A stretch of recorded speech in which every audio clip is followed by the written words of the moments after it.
เมื่อก่อนเนี่ยการเล่นเพลงล็อกมันเป็นเรื่องสายดาร์กมากไปเล่นที่ไหนอะไรก็ตามสับพะเอาไม่ให้ซ้อมห้ามซ้อมเฮฟวี่คนคิดว่าไมโครเนี่ยเป็นวงที่แบบเหมือนดาราไม่ได้เรื่องจริงการเล่นไม่ได้หรอกเพราะในเรื่องคงลิปซิงค์แล้วก็ทำท่าอะไรอย่างเงี้ยเมื่อก่อนมันจะมีอาถรรพ์นะถ้าชุดแรกดังมากเนี่ยชุด2แป๊กแทบทุกวงอันนี้คาดไม่ถึงเลยนะเราก็ไม่คิดว่ามันก็ค่อยมาทุกอย่างมันโดนลิขิตไว้แล้วอะรับมือกับความเป็นร็อกสตาร์ได้ไหมครับ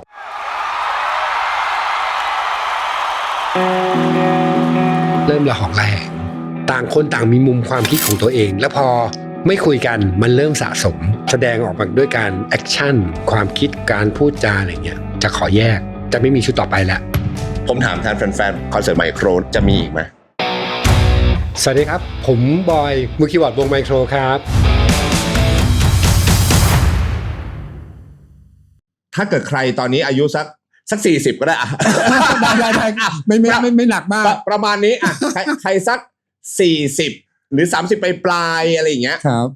ผมว่าทุกคนนะโดยเฉพาะเด็กวัยรุ่นผู้ชายเนี่ย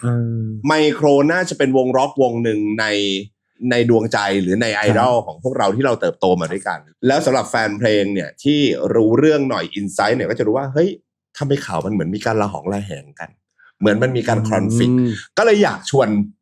พี่บอยซึ่งก็ถือว่าเป็นคนที่เริ่มต้นเดินทางมากับไมโคร5 ปี3อัลบั้มของศิลปินวงหนึ่งบ้านเราอ่ะมันถึงเป็นตำนานได้ขนาดนี้วะมันโหดร้ายมากเลยนะเข้าใจวันนี้ก็เลยแบบเฮ้ยมันเกิดอะไรขึ้นกับไมโครทำไมมันถึงฮิตขนาดนี้อะไรอย่างเงี้ยครับพี่บอยเนี่ยสมาชิกไมโครพี่บอยเป็นมือคีย์บอร์ดครับเป็นมือคีย์บอร์ดพี่กบเป็นมือกีตาร์ครับกับร้อง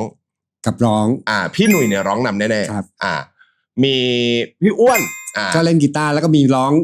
ด้วยครับพี่อ้วนแล้วมีพี่ออสมือเบสครับพี่ออสมือเบสแล้วอีกท่านหนึ่งคือพี่ปูเป็นมือกลองกับพี่ปูนี่เป็นพี่น้องกันพี่ออสกับพี่ปูมือเบสมือกลองเป็นพี่น้องกันใช่ครับทั้งหมดมาจากระยองไม่ใช่ครับมีผมกับกบไม่ใช่พี่หนุ่ยพี่ปูพี่ออสอ้วนเนี่ยครับเขาเป็นเด็กเมืองแกลงครับอำเภอแกลงจังหวัดระยองเขาก็เติบโตมาด้วยกันอาจจะคนละเจนก็พี่ออสพี่อ้วนพี่หนุ่ยเนี่ยเจนเดียวกันก็เลยเล่นวงเดียวกันเล่นเพลงมาตั้งแต่มัธยมขาสั้นเลย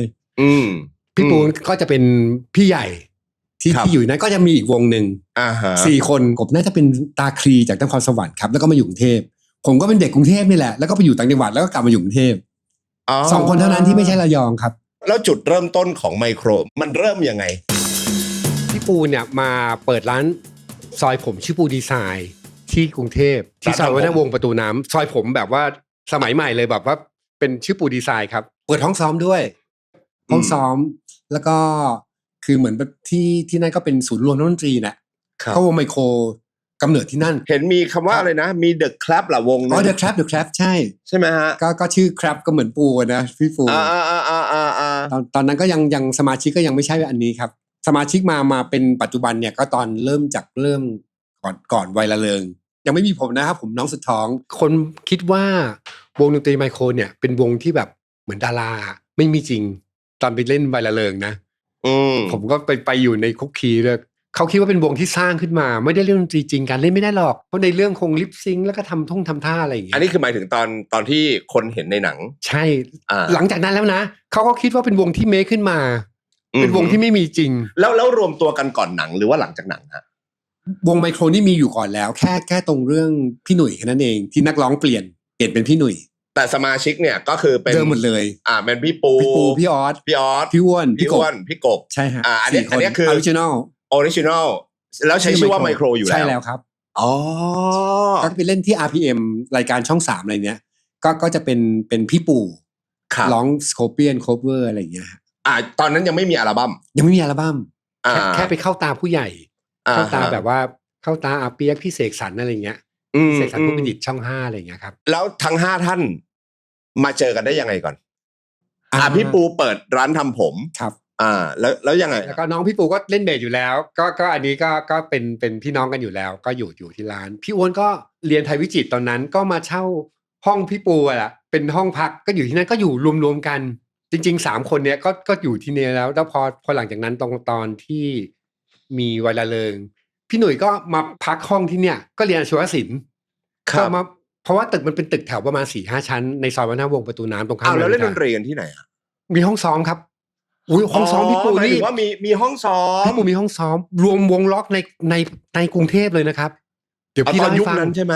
เมื่อก่อนนะการเล่นเพลงล็อกมันเป็นเรื่องสายดาร์กมากพี่เนี่ยประสบการณ์ตรงเลยไปเล่นที่ไหนพอขึ้นรอบอะทอมอะไรก็ตามสับคัทเอาท์ไม่ให้ซ้อมขึ้นไฮไฟเออร์สับคัทเอาท์ยุคนั้นเลยเหรอครับคนที่อายุ 40-50 จะเข้าใจดีว่าห้ามซ้อมเฮฟวี่ทำไมอ่ะพี่บอยแปลกมากเขาคงกลัวเครื่องพังมันเป็นแบบน่าจะเป็นความทรงจำอะไรบางอย่างน่าจะมีใครไปทำเสียแหละว่าเปิดดังแล้วตู้แอมเขาพังนู่นนี่นั่นอะไรเงี้ยอันนี้คือยุคช่วงประมาณปีไหนประมาณปี2หลัง25ครับ25บวกลบห้องซ้อมในกรุงเทพหาห้องซ้อมเล่นเพลงล็อกไม่ได้เลยแต่ห้องซ้อมของพี่ปูวงล็อกมาเลยครับขนาดวงชื่อวง Index มั้งครับที่พี่โตหินเหล็กไฟเนี่ยตอนนั้นเป็นอีกวงแกก็มาซ้อมที่นี่หลายวงที่เล่นเฮฟวี่ที่ตอนนี้ปรับมาเป็นก็ซ้อมที่ห้องซ้อมพี่ปูครับวงผู้หญิงรถสุคนน่ะตอนนั้นเขาก็มีวงอะไรของเขาก็มาซ้อมที่นี่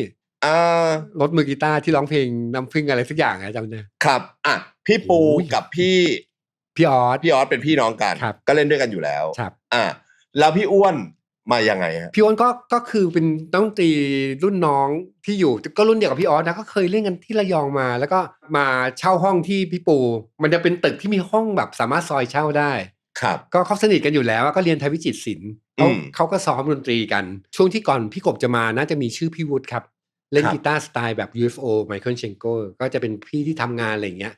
ก็เล่นอยู่ก่อนพี่กบนิดนึงแล้วพี่กบมาเสริมทัพยังไงพี่กบก็เป็นนักเรียนที่เตรียมพัด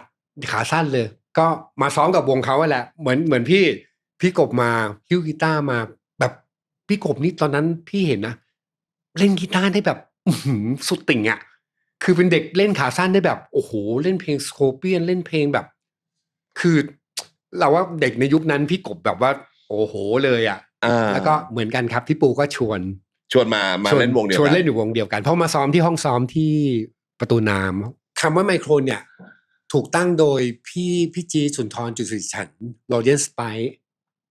พี่จีใช่ครับเหมือนตอนนั้นอ่ะมันมีเรื่องฮาๆอันนึงเหมือนแกมีชื่อให้มาเลือกว่าจะใช้ชื่อนิวเคลียร์หรือไมโครดีตอนนั้นก่อนที่จะมาตั้งเป็นไมโครเป็นชื่อไมโครแล้วทีนี้แบบเหมือนพี่ปู่พี่ออสแกก็แบบตอนนั้นแกก็เห่อสิวนะแกบอกโอ้โหใช้คำว่านิวเคลียร์ไม่ได้เลยนะเพราะตอนนั้นมันมียารักษาสิวชื่อนิวเคลียร์ก็หามากกว่าเอาไมโครทันทีมันก็เป็นอนูเล็กๆที่แรงอ่ะเหมือนกันมันมีที่มาเพราะว่าตอนนั้นวงไมโครยังเด็กๆกันอยู่เลยนะพี่กบก็ยังเตรียมพัดน่ะพี่ว่าก็ยังเรียนไทยวิจิตรศิลป์อยู่ไมโครเป็นวงที่เล่นวงร็อกเล่นเพลงล็อกใช่ไหมครับแล้วตอนนั้นมี4คนครับพี่หนุ่ยยังไม่มาเป็นนักร้องชื่อพี่ปู่อีกคนนึงแล้วไมโครอยู่ไปรู้จักหรือพี่หนุ่ยเข้ามาร่วมกับไมโครได้ยังไงจริงๆพี่หนุ่ยก็คือเป็นน้องที่รู้จักกับพี่ปูพี่ออพี่อ้วนอยู่แล้วเล่นดนตรีอยู่อีกวงนึงแต่ว่าช่วงนั้นเขาเรียนอาชีวศิลป์ก็อาจจะไม่ได้มีวงอะไรอย่างเงี้ยไมโครจะได้ไปเล่นเรื่องไวละเริงไงก็เหมือนว่าทางนั้นเขามีพระเอกอยู่แล้วอะไรอย่างเงี้ยจำไม่ได้ว่าเป็นใครแต่ว่าพี่ปูบอกผมมีน้องชายอยู่คนนึงคือหมายถึงว่าไมโครเนี่ยจะได้ไปเล่นหนังใช่ครับทั้งที่ตอนนั้นยังไม่ได้มีอัลบั้มด้วยยังเล่นเพลงสากลเนี่ยสโคเปียนเนี่ยแหละแล้วทำไมอยู่ๆถึงได้ไปเล่นหนังเพราะอะไรพี่ว่าด้วยความซ่าของวงลุกตอนนั้นไมโครเป็นวงที่แบบพี่ว่ามีไม่กี่วงในเมืองไทยที่เวลาเล่นสดและแอคชั่นแบบเหมือนในโปสเตอร์เลยแต่งตัวกันจัดมากพี่ปู่ก็แบบเหมือนนักร้องสโคเปียนเลยแสดงว่าเฟี้ยวกันตั้งแต่ก่อนที่จะมีอัลบั้มอยากจะให้เห็นรูปมากตอนนั้นแต่งตัวกันแบบสมัยก่อนมิวสิกวิดีโอไม่ค่อยได้ดูใช่เขาจะแต่งตัวตามโปสเตอร์แล้วก็แอคชั่นตามโปสเตอร์ตามภาพนิ่งแต่ว่ามาแอคชั่นจริงๆเล่นสดดีเข้าตาแอคชั่นแบบวิ่งพล่านบนเวทีแบบโอ้โหแรงเยอะมากแล้วไปเข้าตาอาเปียกครับก็ทั้งนั้นแกจะทำหนังพอดีที่เกี่ยวกับดนตรีก็คือไวลาเริงนี่แหละครับก็เลยชวนไมโครไปใช่ ซึ่งนั่นหมายถึงว่าพอจะเล่นหนังปุ๊บเนี่ยทางพี่ปูก็เลยชวนพี่หนุ่ยมาใช่บอกว่าผมมีน้องคนนึงมาดูมาแคสติ้งไหมอะไรเงี้ยก็เหมือนว่าก็ตามพี่หนุ่ยมาแล้วก็มาก็ได้เลยก็มาเล่นทางอาเปียกแฮปปี้เลยคือเป็นวงดนตรีในหนังเรื่องไวลาเริงโดยใช้ชื่อวงว่าไมโครครับซึ่งวงดนตรีอันนี้จริงมีอยู่แล้วอย่างที่พี่บอก พอหลังจากนั้นตอนที่ไมโครยังไม่ได้ออกไปทัวร์ไปเล่นอะไรเนี่ยก็คิดว่ามันน่าจะเป็นวงเหมือนเมคขึ้นมาเพื่อจะแสดงหนังอะไรอย่างเงี้ยแต่พอหลังจากนั้นเขาไปเล่นสดกันนะครับก็คนก็อึ้งอ่ะว่าอุ้ยเล่นอย่างนี้เลยเหรอโดยมีพี่หนุ่ยเป็นนักร้องนำ ใช่ แล้ว ครับ อ้าวแล้วพี่ปูที่เป็นใครนะพี่ปู่ พี่ปูแกก็เฟดไปครับเพราะว่าแกเป็นคนที่ร้องเพลงเก่งมากแต่พี่ปู่ก็ได้เล่นในวัยละเลงนิดๆหน่อยๆนะแบบว่าเป็นตัวอะไรสักอย่างในหนังอะพี่บอยเนี่ยมาเป็นคนสุดท้ายเลยตัวพี่บอยทำอะไรอยู่ตอนนั้นอะไรพี่เรียนไทยวิจิตรศิลป์น่าจะอยู่ปี2ครับแล้วก็พอดีเพื่อนที่เป็นนักร้องนำอ่ะชื่อนิดเขาก็มาเล่นวงอีกวงหนึ่งที่อยู่ในกรุงเทพแถววงมักกะสันชื่อวงไอ้ไต๋ไอ้ไต๋คือมือกีตาร์เขาก็มาซ้อมอยู่ที่นี่แล้วก็สนิทกับพี่ปูสนิทกับพวกวงไมโครเนี่ยพี่ก็มาซ้อมดนตรีปกติแหละมาเด็กไทยวิจิตรศิลป์ก็มาเลิกเรียนก็มาซ้อมเราก็เริ่มคุ้นเคยกับวงไมโครแล้วก็พี่อีกคนหนึ่งชื่อพี่อู๊ดจะเป็นน้องชายพี่ปูแล้วก็เป็นพี่ชายของพี่ออสจะเป็นคนกลาง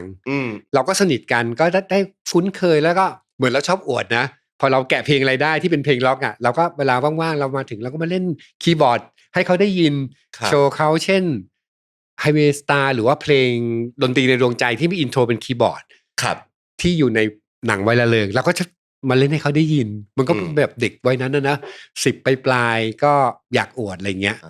แล้วพี่บอยเข้ามาตอนไหนนะฮะช่วงที่พี่หนุ่ยไปเป็นเล่นเป็นน้ำพุแล้วเขากำลังทัวร์แบบนี้แหละแต่ว่าทัวร์แบบว่าเหมือนช่วงที่เป็นน้ำพุหนังน้ำพุติดยาเรื่องนี้เลยคือเอาง่ายๆคือพี่บอยเนี่ยไปซ้อมที่ห้องพี่ปู่แล้วตอนนั้นเนี่ยไมโครเขาก็มีชื่อเสียงกันแล้วระดับหนึ่งเลยแต่เขาต้องการเสริมทีมก็เลยเอาชวนพี่บอยมีคีย์บอร์ดเพื่อให้เพลงมันกว้างขึ้นด้วยไม่งั้นเพลงล็อกก็จะต้องเล่นแต่เพลงที่มีกีตาร์อะไรอย่างเงี้ยแล้วซึ่งพี่บอยตอบตกลงทันทีจริงๆนะพี่คิดในใจเล่นๆนะเหมือนกดแรงดึงดูดนะครับเราอยากอยู่วงนี้จังเลยแต่คิดแบบเด็กๆไงเหมือนวัยรุ่นแบบอายุ10ปลายๆอะไรเงี้ย18 19เนี่ยถ้าที่อยู่ตรงเนี้ยเก่งมากเลยอ้าวพอมาชวนปั๊บมันเหมือนแบบอะไรเนี่ยอะไรเนี่ยอะไรอย่างเงี้ยเลยครับแล้วก็ไปเล่นครั้งแรกกับไมโครนี่คือเมืองพลขอนแก่นโอ้ตื่นเต้นมากชุดเชิ้ตนี่ไม่ได้เตรียมไปเลยนะครับเราไม่คิดว่าเขาจะให้ขึ้นวันนั้นช่วงนั้นนะพี่ชอบไปเที่ยวกับไมโครก็ชวนอยู่เล่นอยู่แล้วแต่ว่ายังไม่พร้อมที่จะเล่นครับเราก็ไปช่วยเป็นเทคนิคเชียนเด็กยกเครื่องให้เขาตั้งเครื่องให้เขาแล้ววันนั้นน่ะเสื้อผ้าหน้าผมหรือชุดอะไรเนี่ยยืมทุกคนในวงหมดเลยเพราะไม่คิดว่าเขาจะให้เล่นงานนี้พอไปถึงงานนั้นมันก็ขึ้นเล่นงานนี้เลยเราตลกมากมันแบบว่าซึ่งตอนนั้นก็เล่นเพลง rock cover เล่น cover ครับก็มีแล้วว่าท่อมอะไรพวกนี้จากเพลงของชิฟสติกของจูดาสพรีสพี่หนุ่ยก็ร้องหมดเลยแล้วก็เพลงในวัยละเลงผมถามพี่บอยได้ไหมตอนนั้นน่ะวัยละเลงมันดังไหมในมุมของพี่นะพี่ว่าดังนะเพราะว่ามันเป็นหนังที่แบบว่ามันไม่ค่อยมีหนังที่เกี่ยวกับดนตรีอ่ะน้อยมากซึ่งก่อนนั้นน่าจะมีหนังที่เกี่ยวกับดนตรีที่มีวง The Impossible เล่นแล้วก็พี่ชออ้นเล่นจำไม่ได้แล้วเรื่องอะไรสักอย่างเนี่ยแหละแล้วก็หนังที่เกี่ยวกับชีวิตที่เป็นวัยรุ่นและมีดนตรีเนี่ยในเมืองไทยน้อยมากแล้วตอนนั้นเราก็อยู่ในช่วงวัยรุ่นเนี่ยเรารู้สึกว่าโอ้วัยละเลงนี่แบบเพลงก็ดีเพราะตอนนั้นก่อนหน้านั้นนะพี่ชอบบัตเตอร์ฟลายอยู่แล้วครับแล้วพอเพลงประกอบทำโดยทีมบัตเตอร์ฟลายมีพี่อ้องมีอะไรแบบไม่รู้ด้วยความเสพงานส่วนตัวพวกนี้เรารู้สึกว่าโอ้โหมันคือควอลิตี้แล้วก็วงล็อกเท่มากนักร้องหล่อแล้วดนตรีทุกคนแบบโอ้โหแอคชั่นอะไรเงี้ยในความรู้สึกพี่ว่าระดับหนึ่งเลยแสดงว่าพอหนังมันเริ่มฉายมันก็มีการต่อยอดก็คือวงไมโครเนี่ยที่อยู่ในหนังเนี่ยก็เริ่มไปตระเวนคอนเสิร์ตโปรโมทครับแล้วก็เริ่มมีคนรู้จักใช่ก็มากขึ้นแมสมากขึ้นแต่พี่หนุ่ยช่วงนั้นไม่ต้องช่วงนั้นหรอกพี่หนุ่ยเป็นหล่อมากนะคือเป็นนักร้องที่แบบเป็นหน้าอีกแบบนึงอ่ะคือเหมือนว่าเป็นเจนใหม่ของพระเอกก่อนหน้านั้นพระเอกจะส่วนใหญ่จะเป็นหน้าไทยๆนะไทยเข้มๆแบบกล้ามใหญ่ๆอะไรเงี้ยแต่นี่มาแบบว่าไม่ต้องกล้ามใหญ่แต่ว่าหน้าแบบออกลูกครึ่งนิดๆแต่ก็ไม่ใช่ลูกครึ่งมีเขาเรียกอะไรมีกลิ่นฝรั่งหน่อยๆอะไรแบบนั้นใช่ครับเป็นอีกเทรนด์นึงเลยอ่ะเรารู้สึกว่าทุกอย่างมันใหม่หมดไมโครเดินสายเล่นกันนานแค่ไหนครับกว่าจะมีอัลบั้มแรกโอ้อย่างนี้เลยคือแม้กระทั่งวันที่เราไปเล่นแล้วก็แกรมมี่เรียกไปเซ็นสัญญา หลังจากนั้นอีกนานเลยนะเป็นปีๆเลยอ่ะกว่าจะได้ทำอัลบั้มร็อกเล็กอ๋อเหรอไม่ใช่เซ็นปั๊บแล้วทำปุ๊บนะครับไม่รู้ได้เหตุผลอะไรอาจจะเป็นช่วงนั้นบริษัทแบบก็ช่วงแรกๆนะคนก็ทำงานก็ไม่เยอะตอนนั้นแกรมมี่มีศิลปินในค่ายพี่ว่ามีไม่ถึง10 เบอร์นะครับน่าจะมีพี่ตู่นันทิดาพี่เบิร์ดธงชัยพี่เต๋อแล้วก็แพทย์หญิงพันธิวา XYZ อะไรประมาณเนี้ยไม่ถึง10 เบอร์ครับในสายตาเราก็ไม่ได้คิดว่าแกรมมี่เป็นค่ายยักษ์ใหญ่ตอนนั้นนะค่ายยักษ์ใหญ่น่าจะเป็นแบบ RS Sound ค่ายแบบดิจิทัลอะไรเงี้ยก็เซ็นไปปั๊บลืมไปเลยเราถึงมีเวลาไปทำอะไรอีกเต็มเลยไง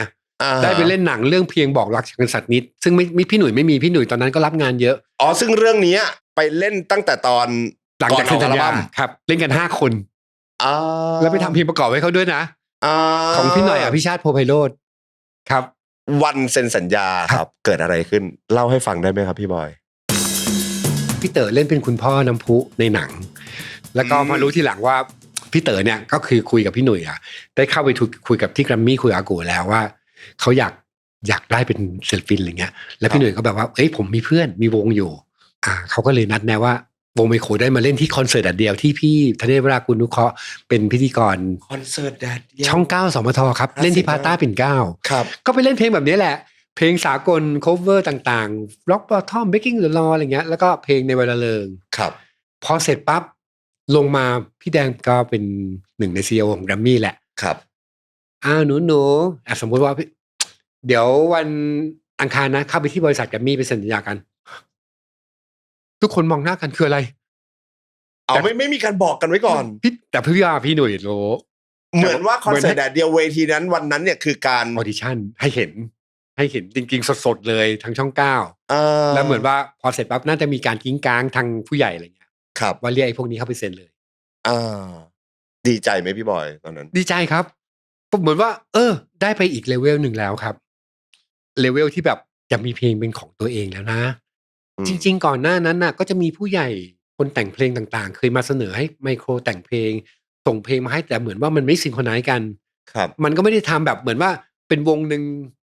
ที่แบบอยากมีผลงานมีผู้ใหญ่ที่เขียนเพลงได้มาเสนอมันไม่ตรงจังหวะช่วงนั้นก็มี 2-3 เจ้ามานู่นนี่นั่นแล้วก็ไปมาก็เงียบๆไปเราก็ลองออนทัวร์ด้วยเพลงฝรั่งอะไรแบบเนี้ยแต่วันนั้นถือว่าเป็นทางการที่สุดครับว่าเข้ามาเซ็นสัญญากันเด็ก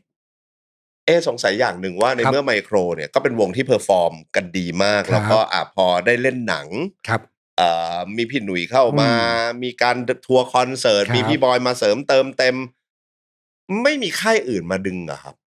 วงล็อกนะชั่วโมงนั้นวงล็อกไม่น่าสนใจนะน้อยมากช่วงนั้นวงล็อกในตลาดที่ออกเพลงจริงๆแล้วพี่จำไม่ได้ว่าดิโอลานโปรเจกต์ออกหรือยังด้วยซ้ำไปในตลาดมีวงเซตแอนด์สกินนะเนื้อกับหนังก็แต่งเพลงออกวงที่เป็นร็อกจริงๆไม่มีเลยแม้กระทั่งพ็อปร็อกนี่แบบแทบจะไม่มีเลยนะแล้วก็เพลงก็มีฟรีเบิร์ดก็จะเป็นแบบพ็อปแต่ไม่ใช่เป็นร็อกช่วงนั้นแบบตลาดจะดังด้วยเพลงแบบคิริบูนบรันดี Forever Footy The Innocent ก็จะมีความเป็นร็อกหน่อยนึงนะที่ค่อนข้างวงฟีดแบ็กอะไรเงี้ยที่มีปอนธนาวงร็อกเป็นเรื่องเป็นราวไม่มีเลยก็จะมีดิโอลานโปรเจกต์อันนั้นน่ะก็จะเป็นร็อกแบบอันนั้นก็เป็นร็อกแบบร็อกจริงๆร็อกที่เป็นแบบร็อกเหมือนที่แบบไมโครไม่มีเลยครับตลาดลองไปดูได้ชั่วโมงทำมิ่งนั้นฉะนั้นก็เป็นเรื่องปกติที่ไมโครจะไม่ได้ถูกชวน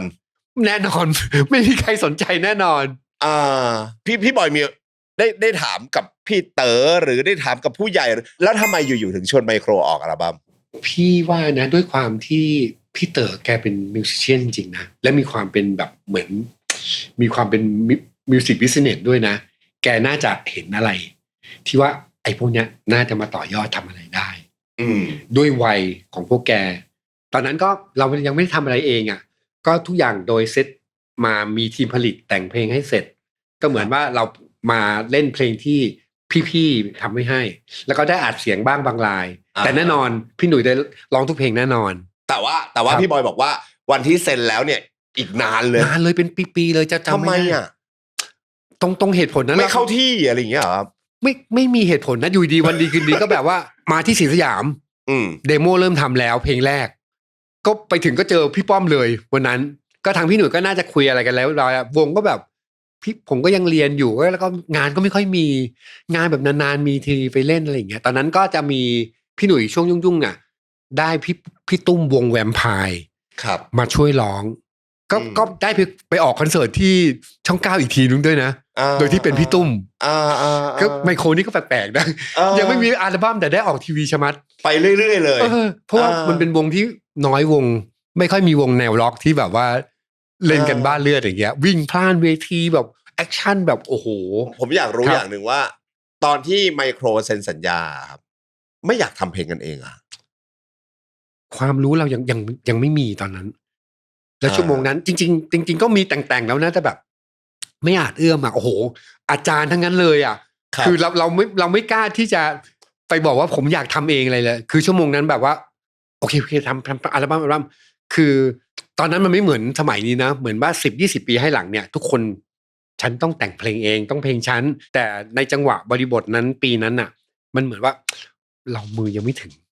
แบบเจออาจารย์แบบนี้เราไม่กล้าพูดด้วยซ้ำไปว่าพี่ผมอยากจะแต่งเพลง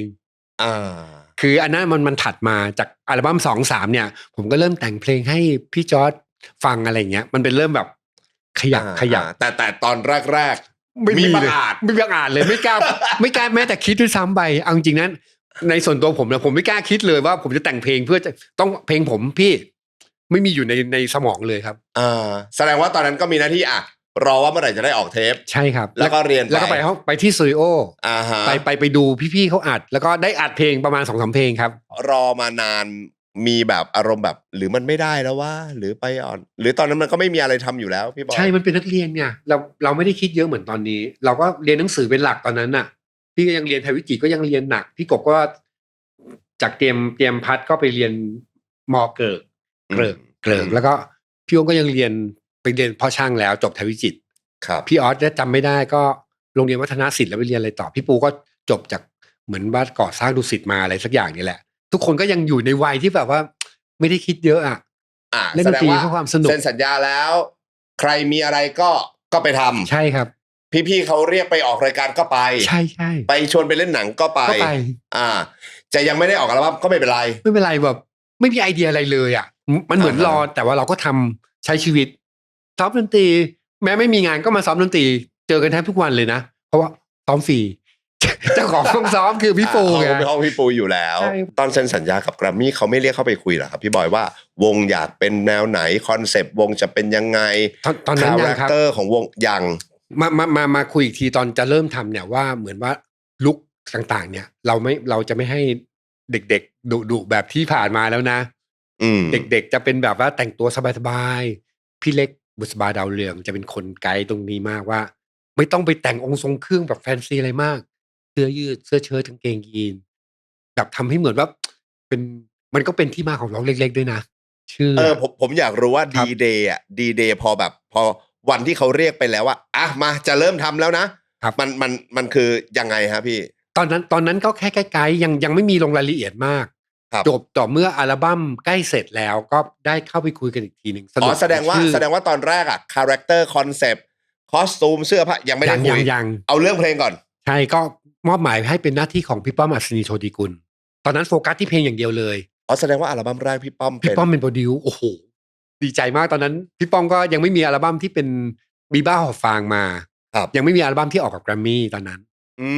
อัลบั้มต่อมาก็คือหลังจากร้องเล็กๆพี่ป้อมก็ทำอัลบั้มที่มีเพลงก็เคยสัญญาตอนนั้นพี่ก็เป็นนักดนตรีที่เราคลั่งชอบเก่งมากอยู่บัตเตอร์ฟลายอะไรเงี้ยครับวันที่จะเริ่มทำเพลงของไมโครเพลงแรกมันเริ่มต้นยังไงพี่บอยตอนช่วงเดโมเนี่ยพี่ไม่แน่ใจแต่ว่าวันแรกที่ได้ฟังเพลงไมโครคือที่ห้องอัดศรีสยามนัดทุกคนไปที่ห้องอัดศรีสยามที่อยู่ที่ซอยสุทธิพรดินแดงครับจะเป็นห้องอัดแบบมาตรฐานมากของตอนนั้นน่ะห้องอัดใหญ่มากทุกคนแทบจะไปอัดที่นั่นก็ไปถึงก็ได้ฟังเพลงแรกเพลงอย่าดีกว่าเราก็แบบใครเรียกเข้าไปครับโทษทีพี่ป้อมนัดเข้าไปก็ทางแกรมมี่นัดวงเข้าไปแหละก็ไปเจออัศนีครั้งแรกเลยผมแต่ว่าพี่คิดว่าพี่หนุ่ยน่าจะเจอก่อนหน้านั้นแล้วพี่หนุ่ยน่าจะเป็นคนที่เข้าไปบริษัทแกรมมี่บ่อยก็วงก็จะเป็นแบบว่าตามมาว่าพี่หนุ่ยทางพี่เรียกเขามาฟังว่าวันนี้จะเป็นวันแรกที่เริ่มอัดเสียง โอ้โหแบบตื่นเต้นอ่ะแต่เราก็ฟังว่าเพลงมันเอาจริงๆนะส่วนตัวนะเรารู้สึกว่ามันเป็นเพลงแบบฟังง่ายๆอ่ะเพลงป๊อปอ่ะตอนนั้นยังไม่สะใจแหมด้วยวัยเราก็แกะเพลงแบบแต่ว่าเพราะมากเพลงแรกที่ได้ฟังคือเพลงอยากดีกว่าครับอ๋อเขาแบบโอ้แต่มันก็เท่เลยนะเราก็รู้สึกว่าเนี่ยเป็นเพลงแรกของไมโครเดี๋ยวมันจะมีเรื่องเล่าอีกบางเรื่องเวลาอัดเสียงเนี่ยมันจะมีเพลงชื่อเพลงเรามันก็เป็นอย่างนี้พี่กบเป็นคนร้องในอัลบั้มนี้พี่ป้อมก็จะมีช่วงกลางที่มีให้สโลว์ซินพี่ป้อมบอกจะลองสักหน่อยมาบอยบอกผมนี่แบบจัดเต็มเลยมันประมาณ8 บาร์หรือ16 บาร์นี่แหละแกก็ตัดขอบเหลือแค่ตุกจ้าป้านาตุกป้าแต่ตอนก่อนหน้านะผมได้ผมนั่นอะไรก็ไม่รู้โดนจัดแจงเหลือแค่ปุบป้าหรือป้าตานะป้าหรือป้าเล่นซ้ำอย่างเงี้ยเป็นลูกประมาณ8 บาร์เหมือนให้มันผมเรียกว่าเหมือนตัดขอบให้มันสะอาดขึ้นแล้วก็ท่องได้ด้วยเป็นลูกจำเอาจริงนะตอนนั้นขนาดไม่ได้เก่งอะไรเลยก็ยังบ้าสิ่งที่ตัวเองรู้คิดว่าฉันนี่เจ๋งฉันต้องเยอะๆไว้ก่อนพี่บอยคิดว่าเพลงไมโครตอนแรกเลยอ่ะน่าจะออกมาประมาณแบบไหนตอนแรกเราก็คิดว่าเป็นสิ่งที่เราฟังอะนะเพราะว่าเป็นเหมือนเพลงที่เราเล่นน่ะเช่นแบบบองโจวี่แบบจ๋าๆเลยเพราะว่าเพลงสากลที่เราเล่นมาก่อนหน้านั้นมันก็จะเป็นเพลงที่เนี้ยในยุคนั้นนะเพลงที่ดังคือเพลงแบบของวงคีบูนฟีเบิร์ดฟุตตี้ฟรายเบอร์อะไรเงี้ยมันจะเป็นเพลงป๊อปอีกแบบนึงเลยแต่อันนี้มันจะเป็นแบบมันก็มีอะไรอยู่นะผมอะชอบไปแล้วเข้าใจแต่เราอยู่ในยุคที่แบบเพลงวงฉันจะเป็นอย่างนี้แบบเหรออะไรเงี้ยคือสำหรับแฟนเพลงมันผมใช้ว่ามัน respect ไปแล้วเข้าใจแต่ว่าแบบตอนนั้นคือในฐานะศิลปินคือคิดว่ามันจะหนักแต่พอออกมาแบบนี้ครับก็โอเคเพราะว่าพอหลังจากนั้นมันจะเริ่มมีเพลงอยากบอกใครสักคนอยากโอ้เท่มากอินโทรขึ้นมาซึ่งเพลงอย่างนี้ผมไม่ได้อัดคีย์บอร์ดเองนะครับเป็นพี่ป้อมอภิชัยเย็นพลสุขก็เป็นหนึ่งในทีมผลิตของแกรมมี่ผมเนี่ยได้วิชาจากพี่ป้อมที่เป็นโปรดิวเซอร์ของใหม่เจริญเวลาฮะแต่งเพลงฮิตให้แกรมมี่เยอะไปหมด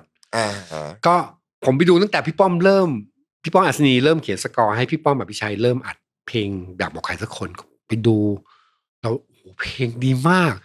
แบบว่าตอนนั้นเราเริ่มลืมไปความยากๆไปแล้วเรารู้สึกว่ามันคือความไพเราะและเท่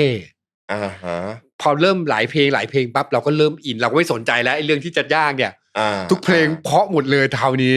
ครับซึ่งอัลบั้มแรกอะครับได้อัดเองกัน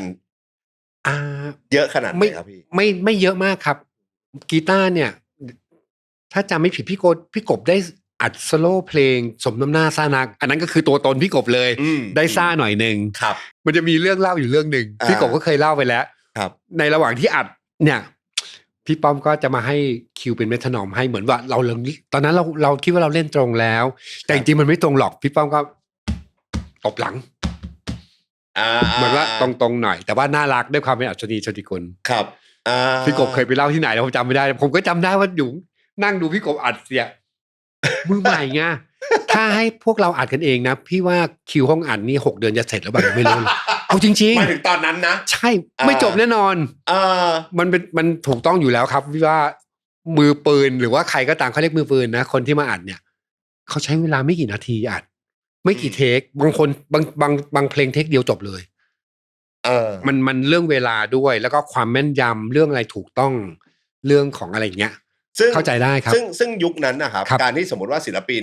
พอจะทำอัลบั้มแต่ว่าพอได้เพลงของศิลปินวงนี้การที่มีมือปืนมาอัดให้เป็นเรื่องปกติก็อาจจะไม่ปกติสำหรับบางคนก็อาจจะเป็นบางกลุ่มอะไรเงี้ยแต่ว่าตรงนั้นเราไม่กล้าบอกพี่เราหน้าใหม่เรายอมหมดเพราะเราเริ่มรู้ตัวแล้วว่ามันยากอย่างพี่อ้วนก็ได้สโลเพลงจำฝังใจพี่อ้วนไมโครเนี่ยก็เริ่มได้อัดเสียงไงอย่างพี่กบได้สมน้ำหน้าซ่านักพี่อ้วนก็เริ่มได้อัดเพลงจำฝังใจด้วยก็ของพี่บอยเพลงไหนนะฮะของพี่จะมีเพลงไอเรามันก็เป็นอย่างนี้ท่อนกลางท่อนที่เป็นแบบโชว์ซินนิดหน่อยคือได้อัดน้อยมากคือแบบว่าแทบจะแบบเป็นพี่มือปืนหมดเลยทุกชิ้นใช่และกลองช่วงนั้นพอดีกระแสที่มันเป็นดรัมแมชชีนมันเริ่มมาทุกเพลงก็จะเป็นใช้ดรัมแมชชีนแต่มีความลับนิดนึงตรงนั้นพี่ป้อมแกใช้วิธีไฮบริดยังไงบางอย่างที่เป็นพวกโอเวอร์เฮดพวกอะไรพวกเนี้ยพี่ป้อมให้พี่ตุ้มกรณีวสินนท์มือกลองบัตเตอร์ฟลาย ครับมาโอเวอร์ดับบางชิ้นพวกแฉเนี่ยเป็นของจริงไฮแฮทบางเพลงเป็นของจริงทอมเป็นของจริงโอเคก็เป็นไฮบริดผสมกันระหว่างดรัมแมชชีนกับทางซึ่งเป็นไอเดียที่แบบชั่วโมงนั้นน่ะพี่ป้อมคิดได้ยังไงเพราะว่าแกต้องการความเป็นมนุษย์ผสมอยู่ช่วงนั้นวงที่ใช้กลองสดอัดซาวจะไม่ค่อยแบบไม่ค่อยลงตัว 100% มากอะไรเงี้ยมันก็จะได้ความดิบแต่ว่าความลงตัวเหมือนสมัยเนี้ยเวลาอัดกลองสดเนี่ยมันสู้สมัยนี้ไม่ได้เลยเครื่องไม้เครื่องมือหรือว่าอะไรก็ตามหลายๆปัจจัยอะไรเงี้ยตอนอัลบั้มแรกเพลงแรกที่เสร็จคือเพลงอย่าดีกว่าอันนี้คือเป็นเพลงแรกเลยใช่ครับแต่พี่หนุ่ยเนี่ยซัดเข้าห้องอัดร้องทุกเพลงอยู่แล้วอันนั้นชัดเจนอยู่แล้วเวลาพี่หนุ่ยเข้าห้องอัดร้องพี่ต้องมาดูกันด้วยปะก็ถ้าเราว่างเราก็จะไปอยู่อย่างผมเนี่ยเป็นคนที่ชอบอยู่สตูดิโอมากมันเป็นความโชคดีที่เราได้ตรงนั้นมามีคิวไม่มีคิวไม่รู้เข้าไปนั่งดูไว้ก่อนก็เลยจะเป็นคนที่ได้ความทำงานเบื้องหลังมาวิธีคิด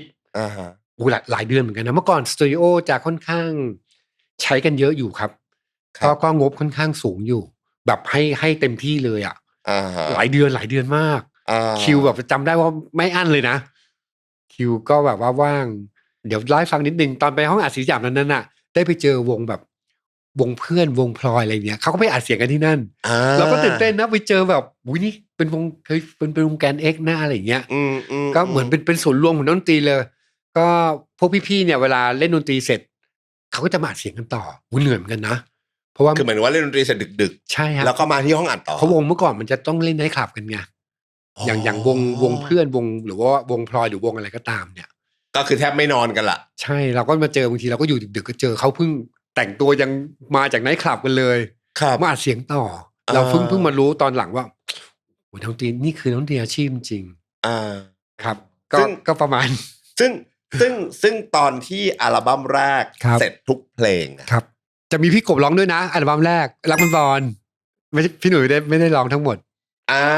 แล้วก็มันก็เป็นอย่างนี้แล้วก็เพลงลงพี่กบร้อง3เพลงพี่กบร้อง3เพลง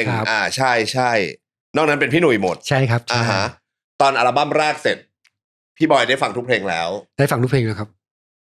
เป็นไงครับกับไมโครอัลบั้มแรกของพวกเราเอาจริงนะเอาไม่ใช่พี่คนเดียวพี่ว่าทุกคนแบบดีใจภูมิใจมากคือเราได้ฟังมันเป็นเทปเสร็จนะครับพอสมมติว่าเพลงไหนเสร็จแล้วได้ครับเราก็ดับไปฟังที่บ้านอะไรเงี้ยเราก็อินแบบตอนนั้นคิดว่ากูดังแน่ไหมครับอย่างพี่เนี่ยพี่ไม่ได้คิดว่ามันดังนะแต่เรารู้สึกว่ามันมีผลงานเป็นของวงตัวเองแล้วเว้ยไอตอนความดังเนี่ยเรายังไม่ได้ฮิตใครขนาดนั้นแต่คิดว่ามันมีเพลงเป็นของวงตัวเองแล้วอะในขณะที่เราฟังวงอื่นๆมาเขามีอัลบั้มอะไรอย่างเงี้ยคือมันเหมือนว่าไปทีละสเต็ปนะครับไอสเต็ปดังต่อไปเนี่ยมันคือหลังจากเริ่มถ่าย MV ครับเริ่มแบบเดี๋ยวจะค่อยๆไปอย่างทุกวันเนี้ยพอเวลาเราเอาเพลงเก่าที่มันฮิตเมื่อก่อนหลายๆเพลงผมเชื่อว่าคนฟังเพลงยุคนี้นะเขาก็จะเริ่มเฮ้ยเพลงนี้มันไปทำนองเพลงนั้นเพลงนั้นไปเอาเข้าใจอันนี้เข้าใจได้มันมีการหยิบเอาเหมือนกับหยิบเอาทำนองเพลงสากลใช่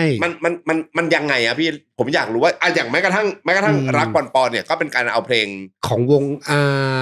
ฟอร์จูนวงเพลงชื่อเพลง Stacy ครับแต่ว่าเพลงเนี้ยเป็นการได้จ่ายค่าลิขสิทธิ์หลังจากนั้นครับเพราะว่าแกรมมี่ได้รู้จักกับวงฟอร์จูนจริงๆเพราะขนาดล่าสุดมันจะมีตอนชุดที่ไมโครเล่นที่25ปีแกรมมี่ครับก็ได้เพลงของวงฟอร์จูนมาอีกทีหนึ่งก็เอามาปรับเป็นเนื้อไทยชื่อเพลงพี่จำไม่ได้ว่าแต่ว่าเพลงมันไม่ค่อยดังช่วงนั้นก็ได้ทำเพลงใหม่เพลงหนึ่งเกี่ยวกับเรื่องอะไรบ้าสักอย่างเนี่ยแหละแต่แสดงว่ายุคนั้นมันเรื่องของการเอาทำนองเพลงสากลมาใส่มันก็เป็นเรื่องที่จะใช้คำว่าปกติไม่ได้นะก็จริงๆส่วนตัวพี่นะพี่ก็ไม่ได้แฮปปี้นะอย่างเช่นเพลง Empty Room ของ Gary Moore ที่มันเป็นเพลงจำฝังใจเนี่ยตอนพี่ได้ยินครั้งแรกเนี่ยเรารู้สึกเรารู้จักเพลงนี้อยู่แล้วแต่แล้วพี่ก็รู้สึกว่ามีการบอกว่าวิพี่เพลงเนี้ยมันเหมือนเพลงนี้นะอะไรเงี้ยแต่เหมือนว่าด้วยความเป็นเด็กนะเราก็พูดได้แค่นี้แต่ว่าเขาก็ฟังไปแต่เขาก็ไม่อะไรก็ยังใช้เพลงนี้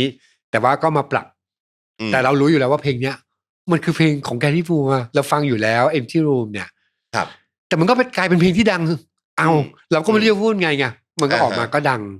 มันอาจจะเป็นผมใช้คำว่าอะไรดี ถ้าเกิดสมมติว่ามันเป็นเรื่องของธุรกิจก็อาจจะเป็นกลยุทธ์การตลาดเพราะว่าก่อนหน้านั้นน่ะมันมีอยู่ยุคนึงที่เอาเพลงฝรั่งทั้งดุ้นเลยมาใส่เนื้อไทยใช่ยุคที่แบบมันจะมีแบบช่วงที่แบบพี่ดอนพี่ต้อยเศรษฐาช่วงที่แบบว่าช่วง9 ล้านหยดน้ำตางัวหายอะไรพวกเนี้ยมันก็แบบเหมือนมันจะเป็นช่วงยังไม่เปลี่ยนผ่านยังมีกลิ่นใช่ก็จะมีบ้างบางวงที่เอาเพลงสากลมาใส่เนื้อไทยดื้อๆเลยแต่ของไมโครเนี่ยก็กึ่งเรฟเฟอเรนซ์แต่ว่าก็ยังมีความเหมือนอาจจะไม่100%ทั้งหมดแต่ว่ามันมีกลิ่นที่ว่าฟังรู้ว่าเรฟเฟอเรนซ์เพลงนี้แน่นอนบางคนก็ฟังโอ้ยก๊อปเลยใช้คำเนี้ยไม่โกรธเลยไม่โกรธเลยครับเวลาใครติเรื่องนี้เราไม่โกรธเลยนะซึ่งพี่บอยก็แม้กระทั่งในวันนั้นเองพี่บอยก็ยังรู้สึกว่ามันก็ไม่ปกติหรอกทุกคนก็ไม่คิดว่าไม่ปกติแต่ว่าด้วยความเป็นเด็กนะครับเราก็ไปแบบโอ้ยพี่ไม่เอาเราแต่มันก็ดัง เราก็ไม่รู้จะยังไงพี่บอยเคยได้ถามทางพี่ๆเบื้องหลังไหมว่าตอนนั้นเหตุผลคืออะไรแต่เราเข้าใจด้วยงานด้วยตอนนั้นมันยังไม่ซีเรียสมากนะที่แบบว่าใช้คำว่า reference แต่ว่า reference นี่คือแค่เหมือนได้รับ inspiration ครับหรือว่าก๊อปมันตีความไม่ออกมันแล้วแต่คนใช่แล้วแต่มุมมองของคนใช่บางคนก็ให้ reference ไปก็มาไม่เหมือนเลยแค่เอาริทึม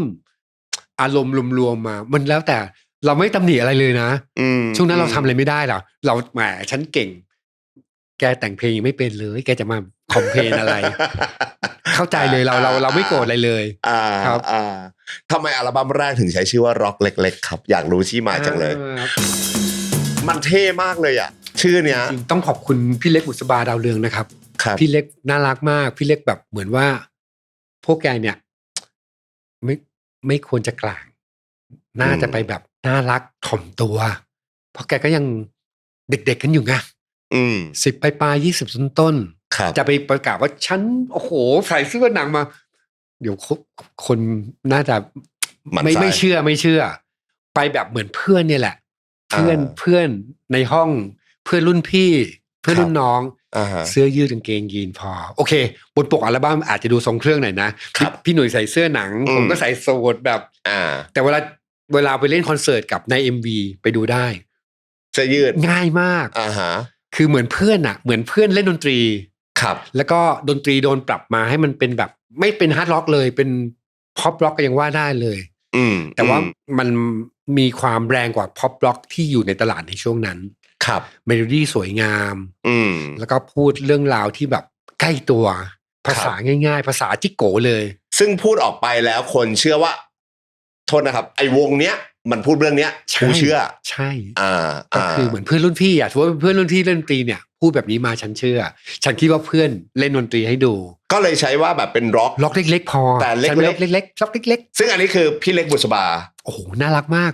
มันใช่เลยคำว่าร็อกเล็กๆเราคิดว่ามันเป็นการถ่อมตัวที่น่ารักมากพอคำนี้มันมาแสดงว่าทุกอย่างมันมาหมดถูกไหมครับคือคอนเซ็ปต์เสื้อผ้าคาแรคเตอร์ใช่ในมุมเพื่อนนะทำไมตอนแรกเราก็วางว่าพี่กบเป็นมือกีตาร์ถูกป่ะพี่หนุ่ยคือนักร้องแล้วทำไมในอัลบั้มแรกร็อกเล็กๆมันถึงมีเพลงของพี่กบตั้ง3 เพลงเนี่ยคือพี่ว่าตอนนั้นพี่กบเขาก็มีแบบความน่ารักนะเป็นมือกีตาร์ที่เล่นร็อกแต่ว่าหน้าตาพี่กบแบบโคตรหล่อโคตรเท่ญี่ปุ่นเกาหลีเลยนะก็อันนั้นน่าจะเป็นปัจจัยหนึ่งที่ทางพี่ๆแบบอ้าวพี่กบร้องซะหน่อยนึงแกเลี่ยนใช่แล้วก็ตอนที่ได้ยินพี่กบร้องตอนที่มันมีเพลงครับเป็นปอนเนี่ยพี่กบก็ร้องเวลาธรรมชาติเหมือนเพื่อนร้องให้ฟังคือไม่ได้ร้องด้วยความพ่นไฟนะเพราะว่าเป็นนักดนตรีร้องเพลงครับก็มีอะไรบางอย่างผมก็รู้สึกว่าพี่กบก็คือเป็นแบบเหมือนเพื่อนร้องเพลงให้ฟังไม่จำเป็นจะต้องแบบพ่นไฟแบบโอ้ฉันนะแต่ไม่ได้เอาเทคนิคกีตาร์มาไว้ที่ร้องแต่ร้องด้วยแบบอินเนอร์อะไรอย่างเงี้ยเดี๋ยวเล่าเพลงร้อนปอนให้ฟังนิดนึงจริงๆเพลงร้อนปอนเนี่ยเนื้อเพลงไม่ใช่แบบนี้นะเนื้อเพลงเป็นความลับที่ไม่ plus ไม่บวกไม่อบอุ่นจำไม่ได้ว่าคอนเซปต์แรกเป็นยังไงอาทิตย์ศรีสยามพี่ดีเป็นคนเขียนพี่ดีมานั่งอยู่กบออกมาเดี๋ยวพี่ขอแก้หน่อยเปลี่ยนเนื้อเพลงคอนเซปต์ใหม่หมดเลย นั่งเขียนไม่นานมากไม่ชั่วโมงบวกลบลองเข้าไปร้องและเป็นรักปอนๆผมว่าถ้าเกิดไม่ใช่เนื้อนี้นะไม่น่าจะดังขนาดนี้ถ้าเป็นเนื้อเก่านะพี่ดีนิติพงษ์เขาหน้าจีเนียสมากใช้เวลาไม่จำไม่ได้แต่ไม่นานมากเก่งมากอะเขียนออกมาแบบเข้าไปร้องแล้วเพลงมันเป็นรักปอนๆเนี่ยผมพยายามดูเครดิตนะครับในอัลบั้มแรกอะไรอย่างเงี้ยครับพี่บอยคือผมใช้คำว่านี่คือเหมือนอารมณ์แบบวันรวมเทพอ่ะอ๋อพอเราดูชื่อของพี่ๆแต่ละคนใช่ไหมครับโปรดิวเซอร์คือพี่ป้อมอัศนีโชติกุลเอ็กเซคิวทีฟคือพี่เต๋อเรวัต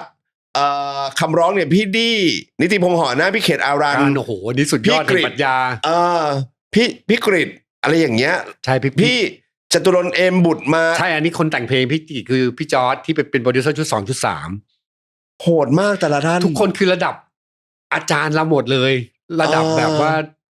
ดูบัตเตอร์ฟลายสอนศาสิริยะอยู่วงแบบนี่คือสุดยอดของนักดนตรียุคนั้นเลยนะซึ่งเอาจริงๆพอเห็นเครดิตแบบนี้ครับไม่แปลกใจเหมือนกันนะว่าทำไมไมโครอัลบั้มแรกมันถึงแบบเปี้ยงตั้งแต่อัลบั้มแรกคือทีมงานทั้งหมดเนี่ยก็คือเป็นน้องๆพี่ๆที่พี่เต๋อเลือกมาทั้งนั้นตั้งแต่สมัยแกเล่นดนตรีอยู่เต้นฟังหรือก็ตามเนี่ยครับก็แกก็ขี่แกก็ไว้ใจทีมพวกนี้ไงเนี่ยได้ตั้มจอร์จมารุ่นน้องอะไรเงี้ยหรือบางคนก็เป็นแบบเพื่อนพี่ตั้มอะไรเงี้ยพี่ตั้มเสียไปแล้วพี่ตั้มเป็นโปรดิวเซอร์ในชุดเอี่ยมอ่องเราไทยครับของไมโครซึ่งแกก็แต่งเพลงแต่งเป็นคนทำดนตรีก็ตั้งแต่ชุดแรกแล้วล่ะก็เป็นอาจารย์ที่ศาสิริยะด้วยสอนดนตรีไมโครเคยไปเรียนดนตรีก็เรียนกับอาจารย์ตั้มด้วยที่มาที่ไปนะมันเหมือนว่า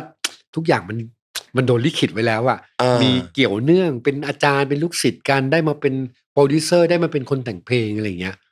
ผมรู้สึกว่าทุกอย่างมันเหมือนโดนกำหนดไว้แล้วนะเหมือนโชคชะตาขีดไว้แล้วเรียบร้อยโชคชะตาตอนอัลบั้มแรกพอวันที่เริ่มปล่อยออกไปกระแสตอนนั้นเป็นยังไงจริงนะ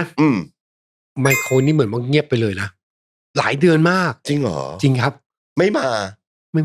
ตอนแรกเงียบๆเลยแบบมันไม่ได้บูมแบบรู้สึกปุ๊บแล้วขึ้นอันดับอะไรอย่างนั้นไม่เลยอ่ะมันเหมือนค่อยๆมามันเหมือนเป็นเรื่องใหม่ในตลาดที่เป็นวงที่แบบว่าใครวะยังไงใครวะเพราะว่ามันดังแค่ในกลุ่มไงอย่างหนังวัยละเริงหรืออะไรเนี่ยพี่หนุ่ยก็ดังเป็นแบบเหมือนว่าคนก็ยังไม่รู้ว่านักร้องจริงหรือเปล่าวะเป็นดาราหรือเปล่าคือมันมีอะไรที่มันไม่ใช่โซเชียลเดี๋ยวนี้กด Google เซิร์ชก็เจอครับคนต่างจังหวัดเขาก็ไม่รู้หรอกถ้าไม่มี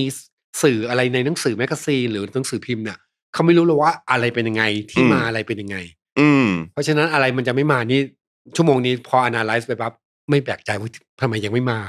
มันใครก็ไม่รู้ไงแล้วซึ่งตอนนั้นตอนแรกไม่มาไอ้คำว่าตอนแรกเนี่ยนานแค่ไหนพี่บอยหลายเดือนอยู่นะเพลงแรก MV น่าจะเป็นอย่าดีกว่าก็มีสปันเสราคุณนางแบบแถวหน้ายุคนั้นเลยเป็นนางเอกเล่น